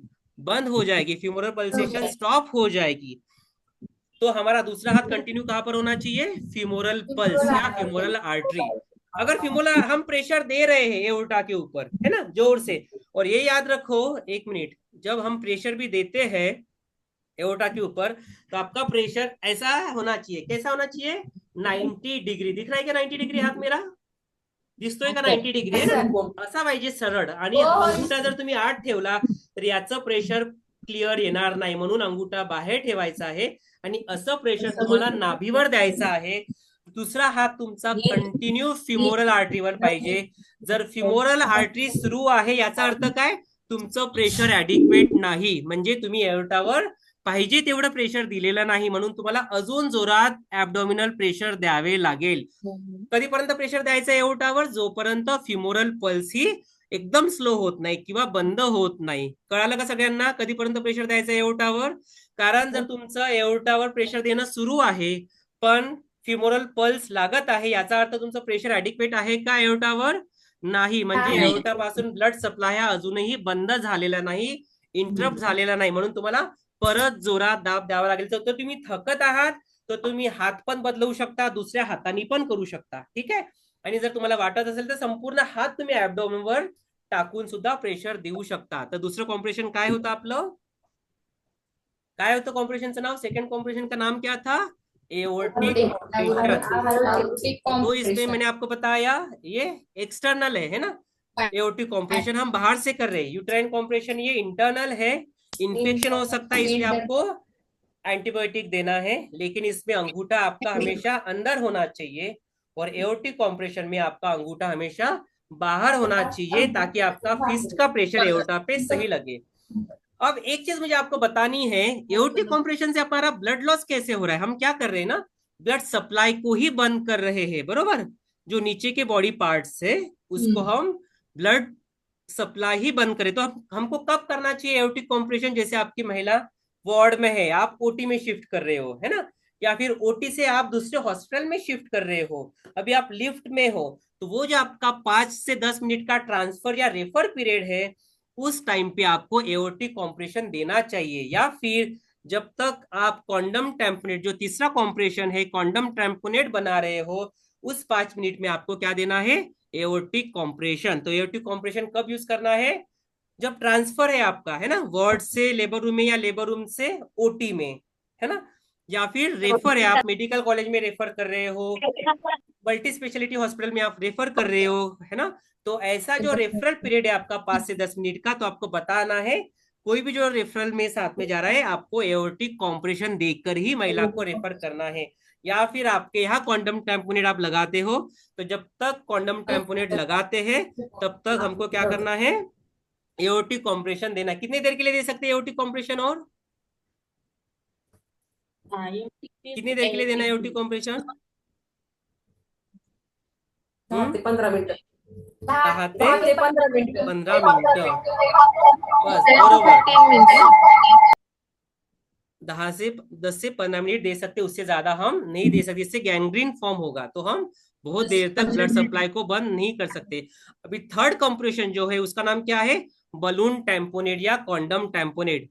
देखा कि ये सबने नाम अभी देखा ना नाम? यस। अभी मैं आपको दिखा रहा हूँ एक वीडियो जो आपको बलून टैम्पोनेट में बनाने के काम आएगा। पहले आपको वीडियो बनाना है और फिर मैं कोई भी एक हॉस्पिटल को बनाने के लिए बोलूंगा, उसको वो बनाना है, ठीक है। वीडियो ऑन कॉन्डम टैम्पोनेट आप ही में से किसी हॉस्पिटल ने भेजा हुआ है। एक मिनट रुक जाओ, जस्ट मिनट, मैं शेयर कर रहा हूँ। कॉन्डम टैम्पोनेट तीसरा मैन्यूअर हमारा क्या है, कॉन्डम टैम्पोनेट, ठीक है। दिखाई दे रहा है क्या सबको? नहीं सर। दिखता है सगळ्यांना वीडियो? हाँ, क्या कर रहे हैं देखो, एक फोलिस कैथेटर लिया है ना, 16 नंबर का फोलिस कैथेटर लिया हुआ है। हाँ। पहले तो हैंड वॉश किए हैं, ग्लव्स किए हैं, है ना, स्टेराइल शीट बिछाई है ट्रॉली पे। उसके बाद उन्होंने क्या किया, एक 16 गॉज का फोलिस कैथेटर लिया। अब उन्होंने क्या किया देखो, वहां से क्या किया, 2 रबर बैंड काट रहे। दिख रहा क्या आपको? दो रबर बैंड, 2 रबर बैंड दिख रहे हैं क्या? क्यों काटे 2 रबर बैंड? किसी को पता है क्या क्यों काटे होंगे वो 2 रबर बैंड? जो हम हेयर बैंड के जैसे काट रहे हैं वो लोग क्यों काटे हैं? क्योंकि अगर हम सूचर से कॉन्डम को टाई करेंगे तो क्या होगा, सूचर क्या होता है, शार्प होता है ना, होता है कि नहीं शार्प। तो उससे वजह से कॉन्डम फटने की रिस्क ज्यादा है जब हम टाई करेंगे कॉन्डम को, है ना। इसलिए हमने क्या किया, थ्रेड का यूज ना करते हुए वो आपका जो यूरोबैग का पोर्ट है उसमें से हमने 2 रबर बैंड काटे हैं, क्योंकि हमको 2 जगह कॉन्डम को टाई करना है, ठीक है। अभी उन्होंने क्या किया, रबर बैंड काटने के बाद जहां से हम बल्ब को फुलाते हैं वहां से क्या किया, 5 ml की सिरिंज से क्या किया देखो, एयर पुश किया। दिख रहा है कि एयर पुश किया, रॉय हॉस्पिटल, है ना, दिख रहा है। अब रॉय उन्होंने क्या किया, एयर पुश करके बल्ब को क्या किया, फोड़ा। क्यों फोड़ा होगा आपको लगता है, बल्ब को क्यों फोड़ा? का फोड़ला असेल बल्बला, क्यों फोड़ा होगा? ताकि हम जब वाटर पुश करेंगे, सलाइन पुश करेंगे, तो कॉन्डम में जाने के लिए रास्ता तो चाहिए ना फ्लूइड को, है ना। तो इसके लिए हमने क्या किया, बल्ब को फुला के उससे एक पोर्ट तैयार किया फ्लूइड जमा करने के लिए कॉन्डम में। तो 2 चीजें अभी तक हमने देखी, एक तो बल्ब को फोड़ना है एयर पुश करके, जहां से हम कैथेटर डालने के बाद डिस्टिल वाटर पुश करते हैं वहां से आपको एयर पुश करना है, बल्ब को रप्चर करना है, और आपको 2 रबर बैंड्स काटनी है यूरोबैग पोर्ट से। अभी वो लोग क्या कर रहे हैं देखो, एक कॉन्डम को लेके आपने जो बल्ब फोड़ा है उसके ऊपर 2 जगह से टाई कर रहे हैं। देखा आपने क्या कर रहे है ना, दो जगह से क्या कर रहे, टाई कर रहे। तो एक तो नीचे टाई कर रहे जहां से हमने फोड़ा है, उसके नीचे है ना, जो फोड़ा है वो बीच में आना चाहिए दो बैंड, दो टाई के अंदर। तो एक तो हम नीचे टाई कर रहे है ना, जहां पर आपका एंड है, बल्ब फोड़ा हुआ है वहां पर टाई कर रहे, और दूसरा टाई आपको कॉन्डम के ऊपर के एंड को करना है ना। तो दूसरा बैंड लिया उन्होंने, वो क्या कर रहे हैं अभी देखो, दूसरे बैंड को लेके वो ऊपर की ओर टाई करेंगे। आपका जो बकरी बलून टेम्पोनेट होता है ये सिमिलर है, लेकिन ये कॉस्ट इफेक्टिव टेक्निक है। आपका 200 रुपए में कॉन्डम टेम्पोनेट बनकर रेडी होगा, जहाँ की बकरी बलून टेम्पोनेट कॉस्ट इफेक्टिव नहीं है, कॉस्टली है ना, 3 से 4 हजार की कॉस्ट में आता है। तो आप देखो दूसरा टाई उन्होंने कहा लगाया, कॉन्डम के ऊपर के एंड की तरफ। सबको समझ में आ रहा है क्या, समझते सगळ्यांना है ना। तो सर देखो अभी उन्होंने क्या किया, दोनों जगह कॉन्डम को टाई किया, लोअर एंड भी टाई किया, अपर एंड भी टाई किया। और अभी उन्होंने क्या किया, देखो क्या किया, अभी कैची से नीचे का जो एंड है जहां टाई किया, उसके नीचे से कॉन्डम के साथ में कट किया। सबने देखा क्या, कॉन्डम के साथ कट किया है ना, टिप को क्या किया, कट किया कॉन्डम के साथ। ये क्यों कट किया, किसी को पता लगा क्यों काटा होगा टिप को, कॉन्डम की टिप को, क्या रीजन हो सकता है, टिप को क्यों क्यों काटा। क्योंकि अब जब हम यूट्रस में इंसर्ट करेंगे तो इंटरनल ब्लीडिंग आने के लिए हमने क्या किया, एक पोर्ट बनाया है, नीचे हम क्या करेंगे, यूरो बैग लगाएंगे, तो आपको इंटरनल ब्लीडिंग भी एस्टिमेट होगी। समझ में आया, क्यों किया, ड्रेनेज पोर्ट तैयार किया है हमने टिप को काट के। अगर आप टिप को नहीं काटोगे तो इंटरनल ब्लीडिंग आपको समझ में नहीं आएगी, है ना, कहीं जमा नहीं होगा, वो कलेक्ट नहीं होगा, क्योंकि आपने कोई पोर्ट ही नहीं दिया है। तो इसलिए हमने क्या किया, जो टिप है फोलिस की उसको कट किया। अब इसको कट करने के बाद आपको इसको क्या करना है, यूटरस में इंसर्ट करना है ना। यूटरस में इंसर्ट करने के बाद आपको फ्लूइड को इन्फ्लेट करना है। तो कितना फ्लूइड इन्फ्लेट करना है इस कॉन्डम टैम्पोनेट में, 500 ml सर, 500 ml ते 1000 ml. हाँ 250 ते 500, ठीक है, 350 ते 500 ml, म्हणजे मतलब ऑलमोस्ट एक हमारी जो 500 ml की नॉर्मल सलाइन की बॉटल है, उतना फ्लूइड हमको इस कैथेटर में इंसर्ट करने के बाद भरना है। इससे क्या होगा, जो यूटेराइन वॉल्स है, जो ब्लीडर्स है यूटरस के, उसके अंदर जाकर ये शेप लेगा यूटरस का, और अंदर क्या होगा, प्रेशर इंसर्ट होगा जहां पर ब्लीडर्स है। समझ में आया क्या, मैं इसको पहले बंद कर रहा हूँ, एक बार देख लो ये पूरा, फिर मैं इसको बंद कर देता हूँ। समझ में आया, इसको क्या करेंगे, हम इंसर्ट करेंगे। इंसर्ट करने के बाद में 350 से 500 ml सलाइन भर के इसको अंदर प्रेशर एक्सर्ट करने के लिए छोड़ देंगे 12 to 24 आवर्स। ये फ्लूइड भर के नहीं इंसर्ट करना है ना, पहले इंसर्ट करना है, फिर आपको फ्लूइड पुश करना है। आप ऐसे पुश करने से बजाय आप डायरेक्ट आईवी सेट लगाकर एनएस की बोतल भी अटैच कर सकते हो, और नॉर्मली 500 ml तक एनएस हम पुश कर सकते। हमको बहुत ज्यादा फ्लूइड नहीं पुश करना है ना, 500 ml से ज्यादा नहीं पुश होगा, 350 से 500 तक पुश करना है। और इसको आपको, अगर आपको जरूरत है तो आपको वजाइनल पैकिंग लगाना है, ताकि ये टेम्परेट बाहर ना खिसक जाए, और 12 to 24 आवर्स आपको इसको अंदर रखना है। इसमें भी आपको एंटीबायोटिक्स देने की जरूरत है, क्योंकि इन्फेक्शन होने की रिस्क है। कैथेटर हम 24 आवर्स से ज्यादा नहीं रखेंगे, और 24 आवर्स के बाद हमको इसको धीरे धीरे डिफ्लेट करना है। पहले हम इसको 50 ml डिफ्लेट करेंगे, है ना, फिर दूसरे घंटे में ब्लीडिंग नहीं हो रही है तो हम 100 ml डिफ्लेट करेंगे, और बाद में बचा हुआ फ्लूइड हम इसको निकालेंगे। इस तरह से हमको इसको ग्रेजुअली डिफ्लेट करना है। अगर हम बलून को खाली कर रहे हैं और किसी भी वक्त ब्लीडिंग शुरू हो गई, तो आपको क्या करना है, जितना भी हमने फ्लूइड निकाला है उतना फ्लूइड हमको भर के फिर से भरना है। और जब तक इसके आगे का इंटरवेंशन क्या होगा, अभी मेडिसिन हो गए, कॉम्प्रेशन हो गया, क्या हो गया, सर्जरी, है ना, एक तो लाइगेशन होगा या सुचरिंग होगी या हिस्टेक्टोमी होगी। तो जब तक हम वो नहीं कर लेते तब तक उतना फ्लूइड भरकर हम उसको अंदर छोड़ देंगे। क्लियर हुआ सबको कॉन्डम टैम्पोनेट, सर यस और no, thumbs up yes sir. और थम्स डाउन, ठीक है। ठीक है, तो मैं फिर से रिपीट कर रहा हूँ 3 कॉम्प्रेशन जो हमने पढ़े। Yes right, more of aortic compression will cause necrosis, yes, so we can't give for more than 10 minutes, है ना। तो जैसे मैंने बताया, पहला था बायमैन्युअल कॉम्प्रेशन, जो एक हाथ अंदर है वजाइना में, दूसरा हाथ फंडस के ऊपर है। दूसरा था एओर्टिक कॉम्प्रेशन, महिला के लेफ्ट साइड में स्टैंड करना है, स्टूल पे खड़े होना है, अंगूठा बाहर छोड़ के आपको 90 डिग्री में प्रेशर देना है और आपकी फ्यूमरल पल्सेशन कंटिन्यू मॉनिटर करना है। जब तक फ्यूमरल पल्सेशन स्लो डाउन ना हो या बंद ना हो तब तक आपको एओर्टिक कॉम्प्रेशन कंटिन्यू करना है। ठीक है। थर्ड कॉम्प्रेशन है बलून टैम्पोनेट या कॉन्डम टैम्पोनेट। पहले तो बलून को रप्चर करना है हवा भर के, 2 बैंड्स काटने हैं या आप सूचर भी लगा सकते हो अगर आप बैंड्स नहीं काटना चाहते। उसके बाद आपको कॉन्डम को 2 जगह से टाई करना है, लोअर एंड और अपर एंड, और लोअर एंड से आपको कॉन्डम के साथ जो फॉलिस की टिप है उसको कट करके एक पोर्ट बनाना है।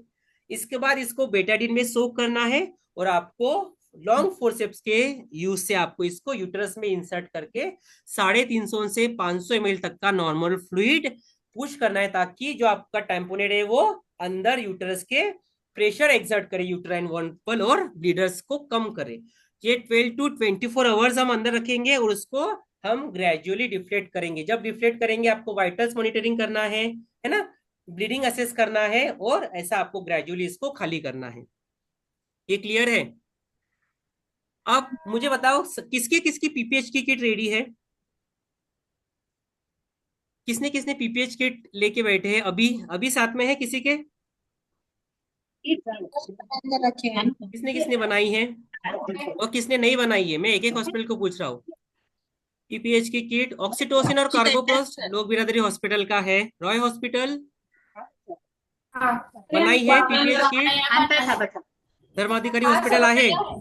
अच्छा, रॉय हॉस्पिटल बनाया है, धर्माधिकारी हॉस्पिटल बनाया है। Navare hospital, Swanand nursing home आहेत का पीपीएच किट?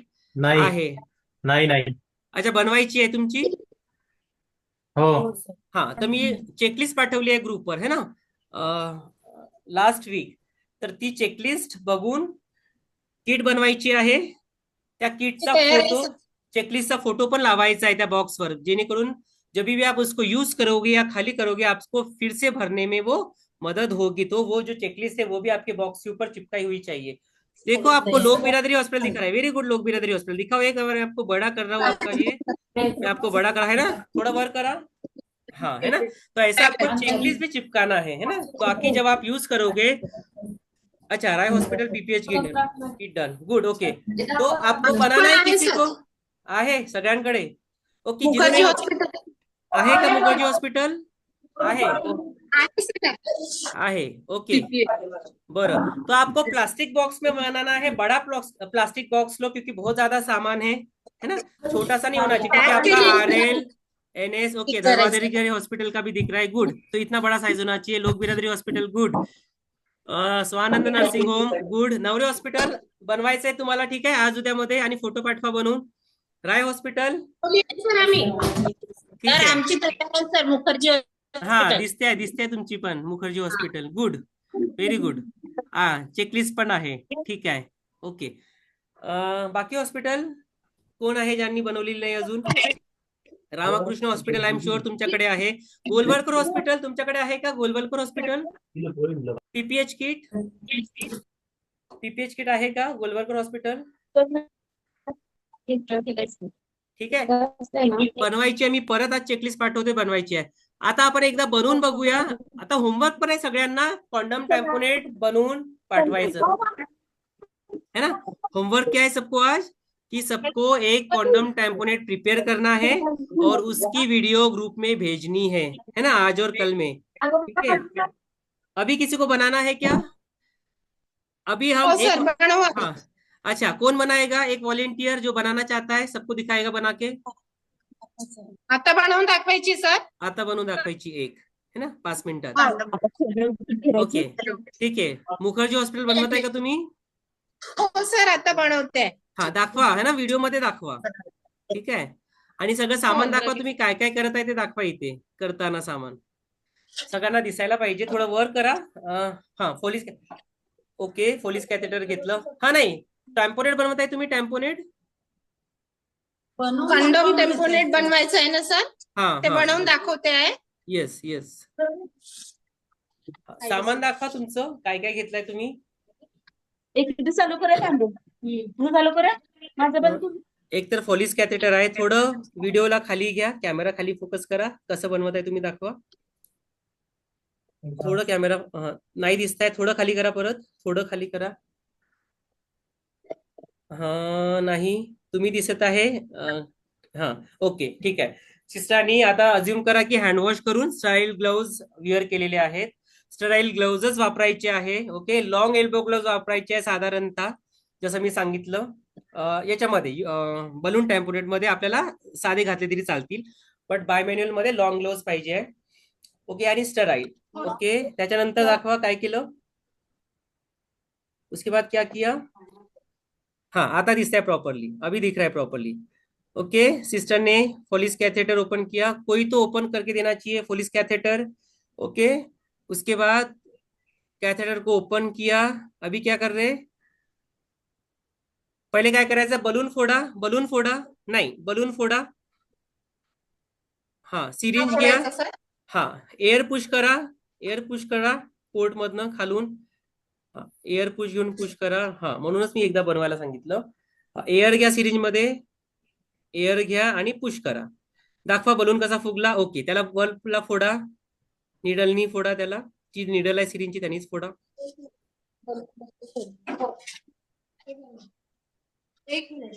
हा एक सिरिंज घ्या आणि त्यांनी बल्ब फोडा. क्वांटम टैम्पनेट बहुत इफेक्टिव टेक्निक है एटॉमिक पीपीएच को मैनेज करने के लिए, और बहुत कॉस्ट इफेक्टिव टेक्निक है ना. जैसे जयपुर मेडिकल कॉलेज है या इवन प्राइमरी हेल्थ सेंटर्स जो है ना, हमारे प्राथमिक आरोग्य केंद्र गवर्नमेंट वाले. हाँ ओके, उसको फोडो. हाँ त्याला फोडा निडलनी. ओके, आता रबर बँड कापा 2. हा तिथून जिथून युरो बॅग लावतो तिथून 2 बँड कापा. जिथून युरो बॅग लावतो सीझरनी. हा सीझर घ्या, सीझर. सीझर आणि ग्लोवची मागची साईड काढ.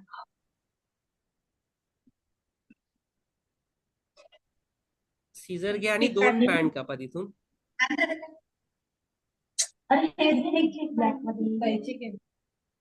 हाँ तोपर्यंत कैची आनेपर्यंत मी बाकीच्यांना विचारतो कि आपको आपने पीपीएच का मैनेजमेंट पढ़ लिया, आइडेंटिफिकेशन पढ़ लिया, लेकिन आपको क्या लगता है पीपीएच को प्रिवेंट करने के लिए क्या क्या करना चाहिए. सिस्टर आल्यानंतर मला सामान सांगा.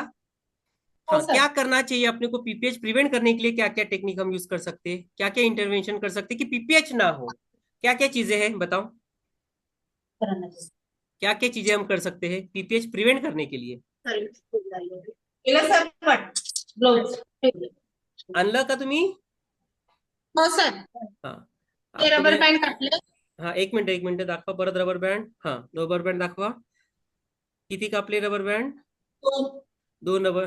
ग्लोव्हची नाही कापायची आहे, फोलिस कॅथेटर. हा जे तुमचं फोलिस कॅथेटर आहे ना, जिथे युरो बॅग लावता, जिथे युरो बॅग लावता, इकडे इकडे इकडे युरो बॅग जिथे लावता, इधर इधर ऊपर. हा हा तिथून कापायचे रबर बँड 2 है ना. हा कैचे घ्या. साधे नाही, साधे स्टराईल नाही आहे, सो साधे नाही. फोलिस कॅथेटर स्टराईल असेल म्हणून फोलिस कॅथेटरचे. हॅलो सर, सर प्लीज झूम करा ना, दिसत नाहीये. अच्छा दिसत नाही का सर. नाही सर. अच्छा मी पिन केलेला आहे सर ऍक्च्युली यांना. अच्छा सिस्टर सीझर घ्या आधी, तर हातामध्ये सीझर घ्या, सीझर घ्या आधी, सीझर घ्या. मी जसं स्टेप सांगतो त्या फॉलो करा. सीझर घ्या. ओके सीझर घ्या हातामध्ये. सीझर घेतली. आता जिथे युरो बॅग लावता तर त्या पोर्टला पकडा. युरो बॅग कुठे लावता, युरो बॅग कुठे लावता. लावली सर, इथे लावायची नाहीये, लावायची नाहीये, काढा ती, काढा ती. हा जिथे लावता त्याला पकडा, जिथे लावता त्या पोर्टला पकडा. हा त्या पोर्टला पकडा आणि तिथून रबर बँड कापा 2. तिथून 2 रबर बँड कापा. हा तिथून कापायचे रबर बँड. येस 2 छोटे छोटे बारीक, जसं आपण केसांना बँड बांधतो तसेच. बांधायचं नाही आहे सिस्टर, कापायचे आहे. काटना है 2. इथे काटायचे 2 रबर बँड छोटे छोटे. व्हिडिओ मध्ये काय दाखवलं तुम्ही, रबर बँड कापायचं ना तसं. हा 2 कापा. Very good. कापा 2. 1 अजून 2, कारण आपण कॉन्डमला 2 ठिकाणी टाय करतो. ओके हा व्हेरी गुड. कापा. तर 2 स्टेप यांनी फॉलो केला आतापर्यंत. एक तर बलून फोडला आणि 2. आता कॉन्डमला टाय करा. आता कॉन्डमला टाय करा खाली. कॉन्डमला टाय करा वरती. हा टाय करा. 2 बँड कापले ते लावायचे आहे, एक खाली आणि एक वर. दाखवा. आय होप सगळ्यांना दिसतंय का, दिखाई दे रहा है क्या. नाही सर दिसत आहेत. नाही दिसतंय कसं? मी यांना पिन तर केलेलं आहे. I don't know sir. एक मिनिट. प्रमोदिनी मुखर्जी हॉस्पिटलवर तुम्ही बघाल ना सर? प्रमोदिनी मुखर्जी हॉस्पिटल, हा त्यांच्यावर एकदा क्लिक करा. त्यांच्याकडनं व्हिडिओ सुरू आहे हा. प्रमोदिनी मुखर्जी हॉस्पिटल.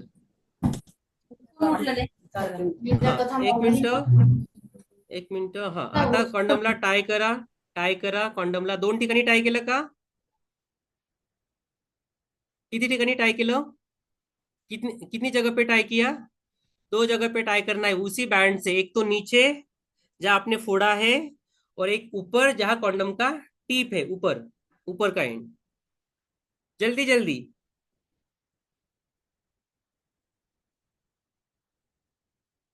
हा, कोणीतरी दुसरं टाय करा. एक जे कॉन्डमचे टाय घेतलेले आहेत तेच वापरायचे आहे है ना, फोलिस कॅथेटरचे, सॉरी.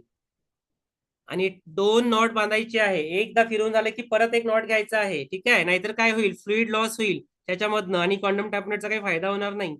तो नॉट जो है वो सही से बैठना चाहिए. हाँ, ऊपर का नॉट बांधो. एक टाई करा ऊपरच्या नॉटला पण, बँडला पण एक टाई करा. वर करा, थोडं वर करा, दाखवा बांधताना. हा हा, बांधा वर. एक खाली बांधला. एक एवढं वर नाही. खाली करा, परत खाली करा. जे फोडलं हा त्याला एक नॉट घ्या ना. केसांना तुम्ही असंच रबर बांधून सोडून देता का? एकच जा. फिरवत नाही का टाय बांधायला? काय केसांना कसं टाय बांधता? तिथे तर पटपट बांधता 2-4. हा, इथे एक नॉट घ्यायला तुम्हाला 2 वेळा सांगत आहे मी की नॉट बांधा त्याला. No video playing. Okay ma'am, video we have stop. हा व्हिडिओ मी पाठवेल ग्रुपवर. सगळ्यांना आयडिया क्लिअर झाली का काय करत होते ते?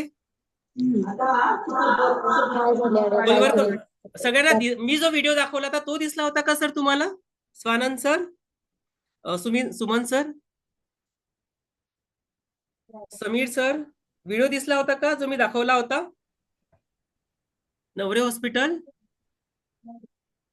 हा दिसला सर, पण लेकिन क्लिअर दिसत नव्हता. अच्छा, मी परत दाखवू का तो व्हिडिओ तुम्हाला? सगळ्यांना एकदा बघायचा आहे का? थोडं झूम करा ना, म्हणजे आम्हाला दिसेल सर्वांना.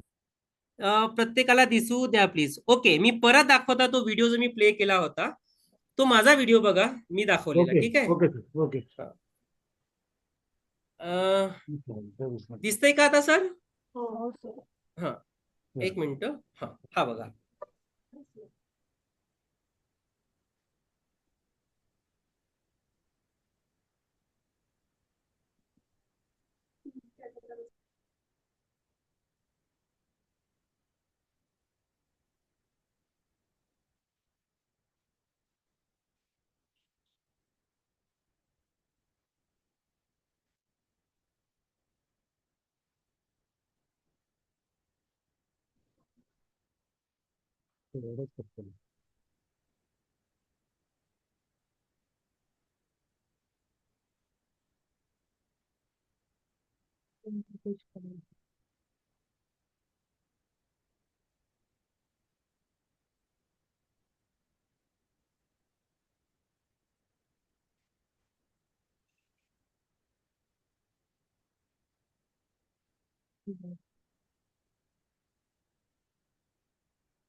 पुढे लावायचं तो टाकायचा वरती आणि खाली.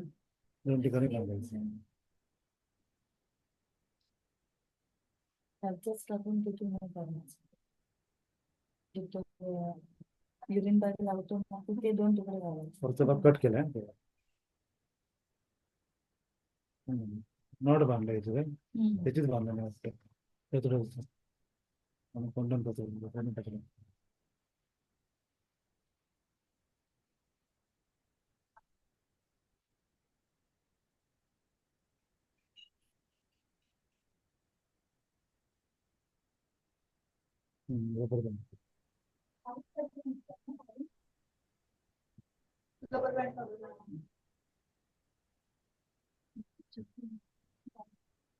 ते मिडलला ठेवलं वाटतं ना, ते आपलं पहिलं बँडला आणलं.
न्यूज दाखवते ना.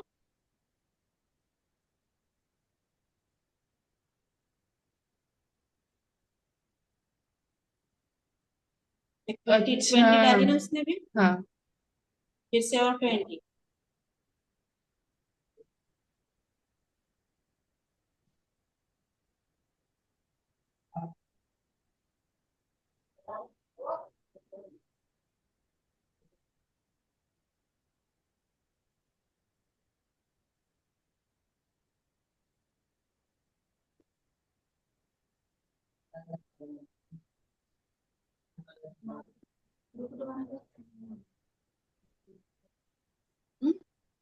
ओके, आपण पण तसंच केलं. दिसलं का सगळ्यांना? दिसलं का सगळ्यांना? दिसलं ना? नॉट बांधण्यात प्रॉब्लेम होते.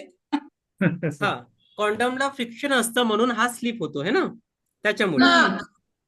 बट आपल्या तुमच्या मदतीला कोणी असेल ना सोबत, एकटेच नसाल है ना. तर बघा, आपण जेव्हा टॅम्पोनेट बनवतो तर त्याला युटरस मध्ये इन्सर्ट करायचं आहे है ना, with the use of Kielland's forceps किंवा लॉंग फोर्सेप. आणि त्याच्यानंतर ते असा शेप घेते युटरसचा है ना, फुली इन्फ्लेटेड कॉन्डम बघा. आणि ते आतून युटराईन वॉलवर प्रेशर एक्झर्ट करते आहे. आणि हे आपण 12 ते 24 तास आत सोडतोय. आणि त्याला डिफ्लेट करताना जसं मी सांगितलं की तुम्हाला ग्रॅज्युअली ते डिफ्लेट करायचं आहे. ओके, हळूहळू डिफ्लेट करायचं नाही. आधी 50 ml, मग 100 ml आणि मग बाकीचं फ्लुइड तुम्हाला डिफ्लेट करायचं आहे. कुठल्याही स्टेजला जर ब्लिडिंग स्टार्ट झाली तर जितकं फ्लुइड बाहेर काढलं आहे तेवढं परत इन्सर्ट करून पुढचं सर्जिकल मॅनेजमेंट होईपर्यंत आपल्याला ते तसंच ठेवायचं आहे. ओके, हे तुम्हाला कळालं सगळ्यांना, तिन्ही कॉम्प्रेशन. एक गोष्ट मला जी तुम्हाला सांगायची होती, शॉक बद्दल आपण बोललो की काय साईन सिम्पटम्स आहेत. एक गोष्ट जी तुम्हाला शॉक मध्ये माहिती पाहिजे ते आहे शॉक इंडेक्स. शॉक इंडेक्स म्हणून आपल्याला कळतं की महिलाला जे पीपीएच झालेला आहे ते मायनर पीपीएच आहे की सिव्हिअर पीपीएच आहे. तर कसं कॅल्क्युलेट करणार आपण शॉक इंडेक्स? हार्ट रेट जो आहे महिलेचा divided by systolic blood pressure है ना, वरचं जे ब्लड प्रेशर आहे heart rate by systolic blood pressure. आणि नॉर्मली जो शॉक इंडेक्सची व्हॅल्यू आहे, नॉर्मल व्हॅल्यू, ती नेहमी 1 पेक्षा कमी होते. शॉक इंडेक्स हमेशा 1 से कम होता है, लेस देन 1 होता है. अगर इसकी वैल्यू 1 से ज्यादा है, इसका मतलब महिला को सीवियर पीपीएच हुआ है, एक्सेसिव ब्लड लॉस हुआ है. तो कैसे कैलकुलेट करेंगे? फॉर एग्जांपल महिला का हार्ट रेट अगर 80 है और उसका सिस्टोलिक ब्लड प्रेशर 120 है, तो क्या होगा शॉक इंडेक्स? 80 by 120 मतलब कितना आएगा आंसर? 0.6, मतलब 1 से कम है. इसका मतलब महिला को सीवियर पीपीएच नहीं है, महिला नॉर्मल कंडीशन में है, शॉक नहीं है ना. दूसरी केस देखो आप, अगर हार्ट रेट 140 है फॉर एग्जांपल महिला का और सिस्टोलिक ब्लड प्रेशर 80 है, तो शॉक इंडेक्स क्या होगा? 140 डिवाइडेड बाय 80 कितना होगा?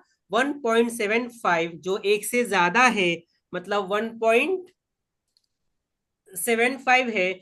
इसका मतलब महिला को क्या है? सीवियर हाइपोवोलेमिक शॉक है या सीवियर पीपीएच है. तो आपको याद रखना है कि शॉक इंडेक्स हमेशा 1 से कम होना चाहिए. अगर शॉक इंडेक्स 1 से ज्यादा है, इसका मतलब महिला को सीवियर पीपीएच है या फिर सीवियर शॉक में महिला है. ठीक है, और एक रूल है शॉक इंडेक्स के साथ साथ, रूल ऑफ 30. रूल ऑफ 30 मतलब क्या है ना, सारी चीजें 30 से कम हो जाती है ना. मतलब जो सिस्टोलिक ब्लड प्रेशर है वो 30 से कम हो जाएगा नॉर्मल से, है ना. 90/60 मैंने आपको जैसे बताया. हार्ट रेट जो है वो 30 से बढ़ जाएगा. रेस्पिरेटरी रेट 30 से ऊपर हो जाएगा, मतलब मोर देन 40 हो जाएगा, मतलब 30 से बढ़ जाएगा. उसके बाद urine output less than 30 ml per hour हो जाएगा और हीमोग्लोबिन भी उसका 30% से ड्रॉप होगा. तो एक रूल ऑफ 30 है जहां 30 से सारी चीजें आपकी कम या ऊपर हो जाएगी. और एक एक्सक्लूसिव जो आपको पता होना चाहिए वो है शॉक इंडेक्स, जो नॉर्मली हमेशा मोर देन लेस देन 1 होता है. Heart rate divided by systolic blood pressure से उसको कैलकुलेट करते हैं. और यदि ये 1 से ज्यादा आता है, इसका मतलब महिला सीवियर शॉक में है, सीवियर पीपीएच में है और आपको एक्सेसिव फ्लूइड रिप्लेसमेंट करना पड़ेगा. ये क्लियर है सबको? शॉक इंडेक्स समझला सगळ्यांना? शॉक इंडेक्स है ना, heart rate divided by systolic blood pressure and should be always lesser than 1. अब मुझे बताओ पीपीएच में जाने से महिला को प्रिवेंट करने के लिए क्या क्या करना चाहिए, मतलब पीपीएच ना हो गया तो हम आइडेंटिफाई करके तो मैनेज करेंगे, लेकिन ना हो इसके लिए क्या क्या करना चाहिए, कौन बताएगा? पीपीएच नहीं होना चाहिए इसके लिए क्या क्या करेंगे हम? हा सर, प्रत्येक विजिटला पेशंटचं ब्लड चेकअप करायला पाहिजे. ओके ती कमी आहे, जास्त ओके, आहे. एक तो जर हिमोग्लोबिन चेकअप या फिर एंटीनेटल चेकअप प्रॉपर होने चाहिए, है ना, उसका ब्लड प्रेशर है, check करायला एनीमिया है, ओके, और बीपी वाढला असेल तर बीपीच्या गोळ्या देऊन बीपी कंट्रोल करण्यासाठी ठीक पाहिजे. है, वेरी गुड. तो एक हो गया आपका प्रॉपर एंटीनेटल केयर और काउंसलिंग होनी चाहिए. और रॉय हॉस्पिटल, मुखर्जी हॉस्पिटल, और क्या होगा? Proper support to cervix while delivering foetus, very good. तो पेरिनियल सपोर्ट जब हम नॉर्मल डिलीवरी अटेम्प्ट करते हैं तो देते हैं क्या सब लोग पैड से सपोर्ट नीचे की ओर? देते कि नहीं देते पेरिनियल सपोर्ट? कौन नहीं देता है? देते हैं ना. क्यों देते हैं? ताकि पेरिनियल टियर ना हो, है ना, पेरिनियल ना फट जाए. तो हम हमेशा पेरिनियल सपोर्ट रेकमेंड करते हैं ड्यूरिंग नॉर्मल डिलीवरी. उससे क्या होगा? पेरिनियल को सपोर्ट मिलेगा और वो टियर नहीं होगा. अगर टियर होगा तो क्या होगा? ट्रॉमेटिक पीपीएच होगा. तो वेरी गुड, एक तो आप पेरिनियल सपोर्ट देना चाहिए. और सारे हॉस्पिटल एक एक चीज बताओ, बाकी हॉस्पिटल भी बताओ, और क्या करना चाहिए पीपीएच ना होने के लिए?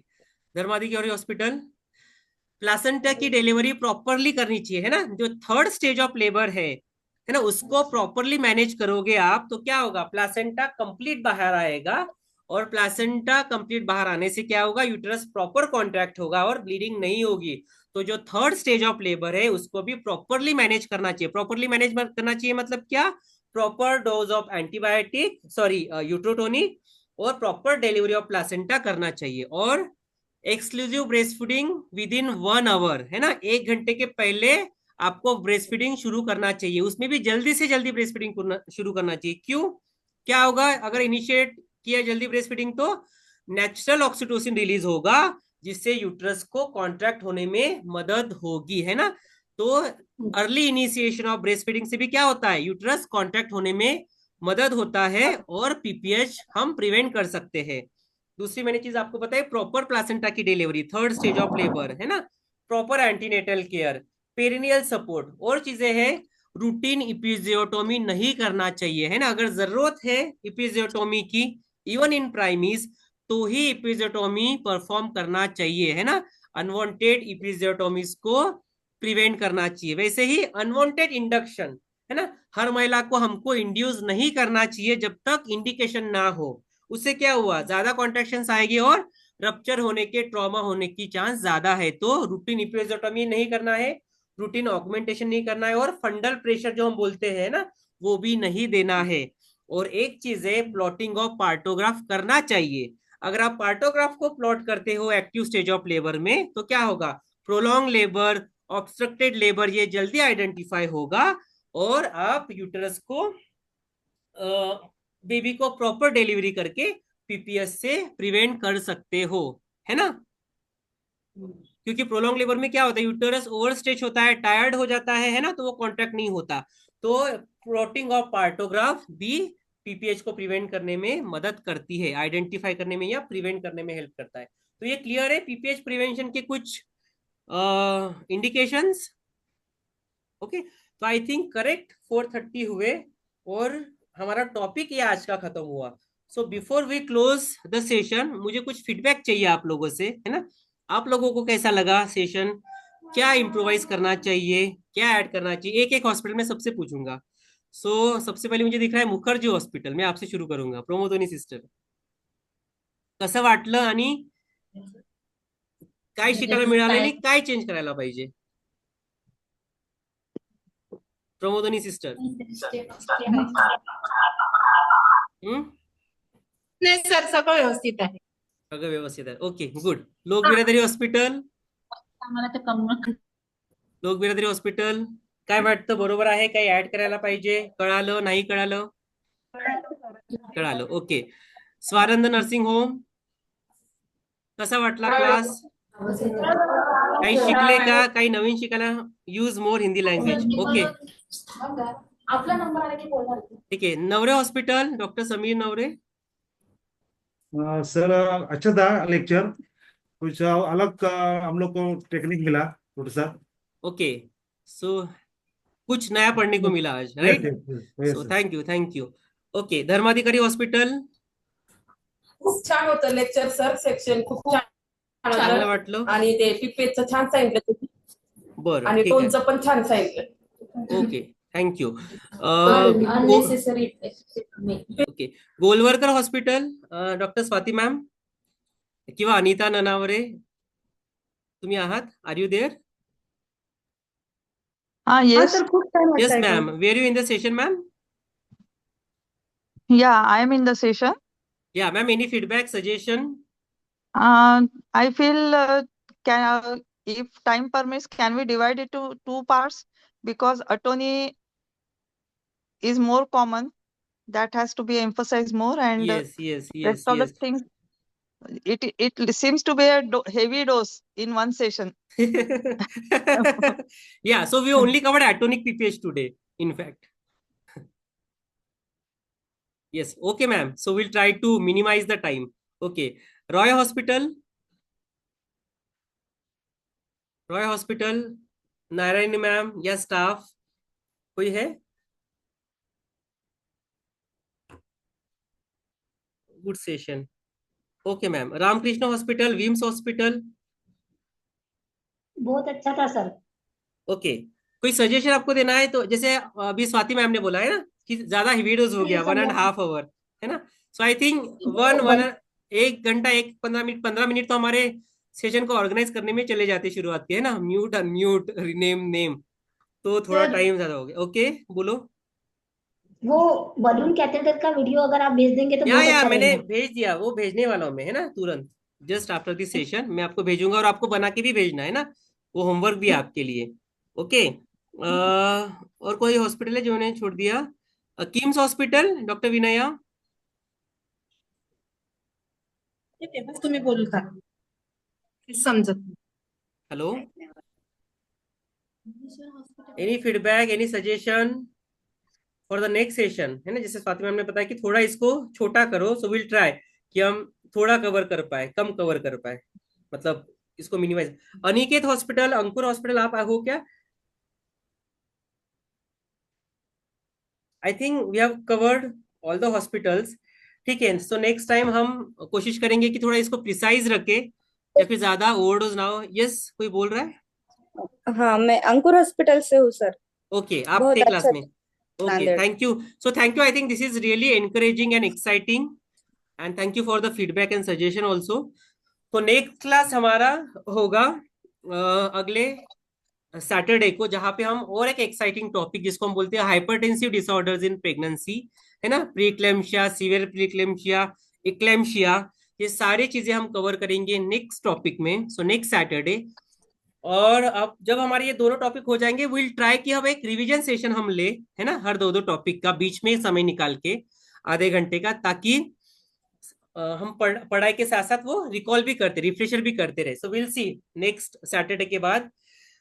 Yes ma'am. So next Saturday के बाद जब हमारा सेकंड टॉपिक हो जाएगा, तो हम बीच में उसके बाद के वीक में, मतलब बिफोर द थर्ड सेशन, हम एक रिवीजन सेशन लेंगे, short revision session, short recap session PPH और इक्लेम्शिया का. ठीक है, जिससे अगर किसी ने मिस किया हो या कोई डाउट्स हो तो हम उसको कवर कर पाएंगे. सो अभी के लिए होमवर्क ये है सबको कि आपको, या अंडरस्टैंड मैम? यस, हाँ. होमवर्क ये है, आपको पीपीएच की किट बनाना है, जिन्होंने नहीं बनाई एज पर द चेकलिस्ट. तो दूसरी चीज, आपको कॉन्डम टेम्पोनेट का वीडियो में भेज रहा हूँ, और उसके हिसाब से आपको बनाना भी है. ठीक है, और सबको होमवर्क ये कि बना के भेजना है before the next session initiates. ठीक है, so thank you everyone for today. I hope आपको अच्छा लगा होगा. So next class will try to make it again more effective, more interactive. Thank you everyone. Thank you doctor Tauseef. Thank you sir. Thank you.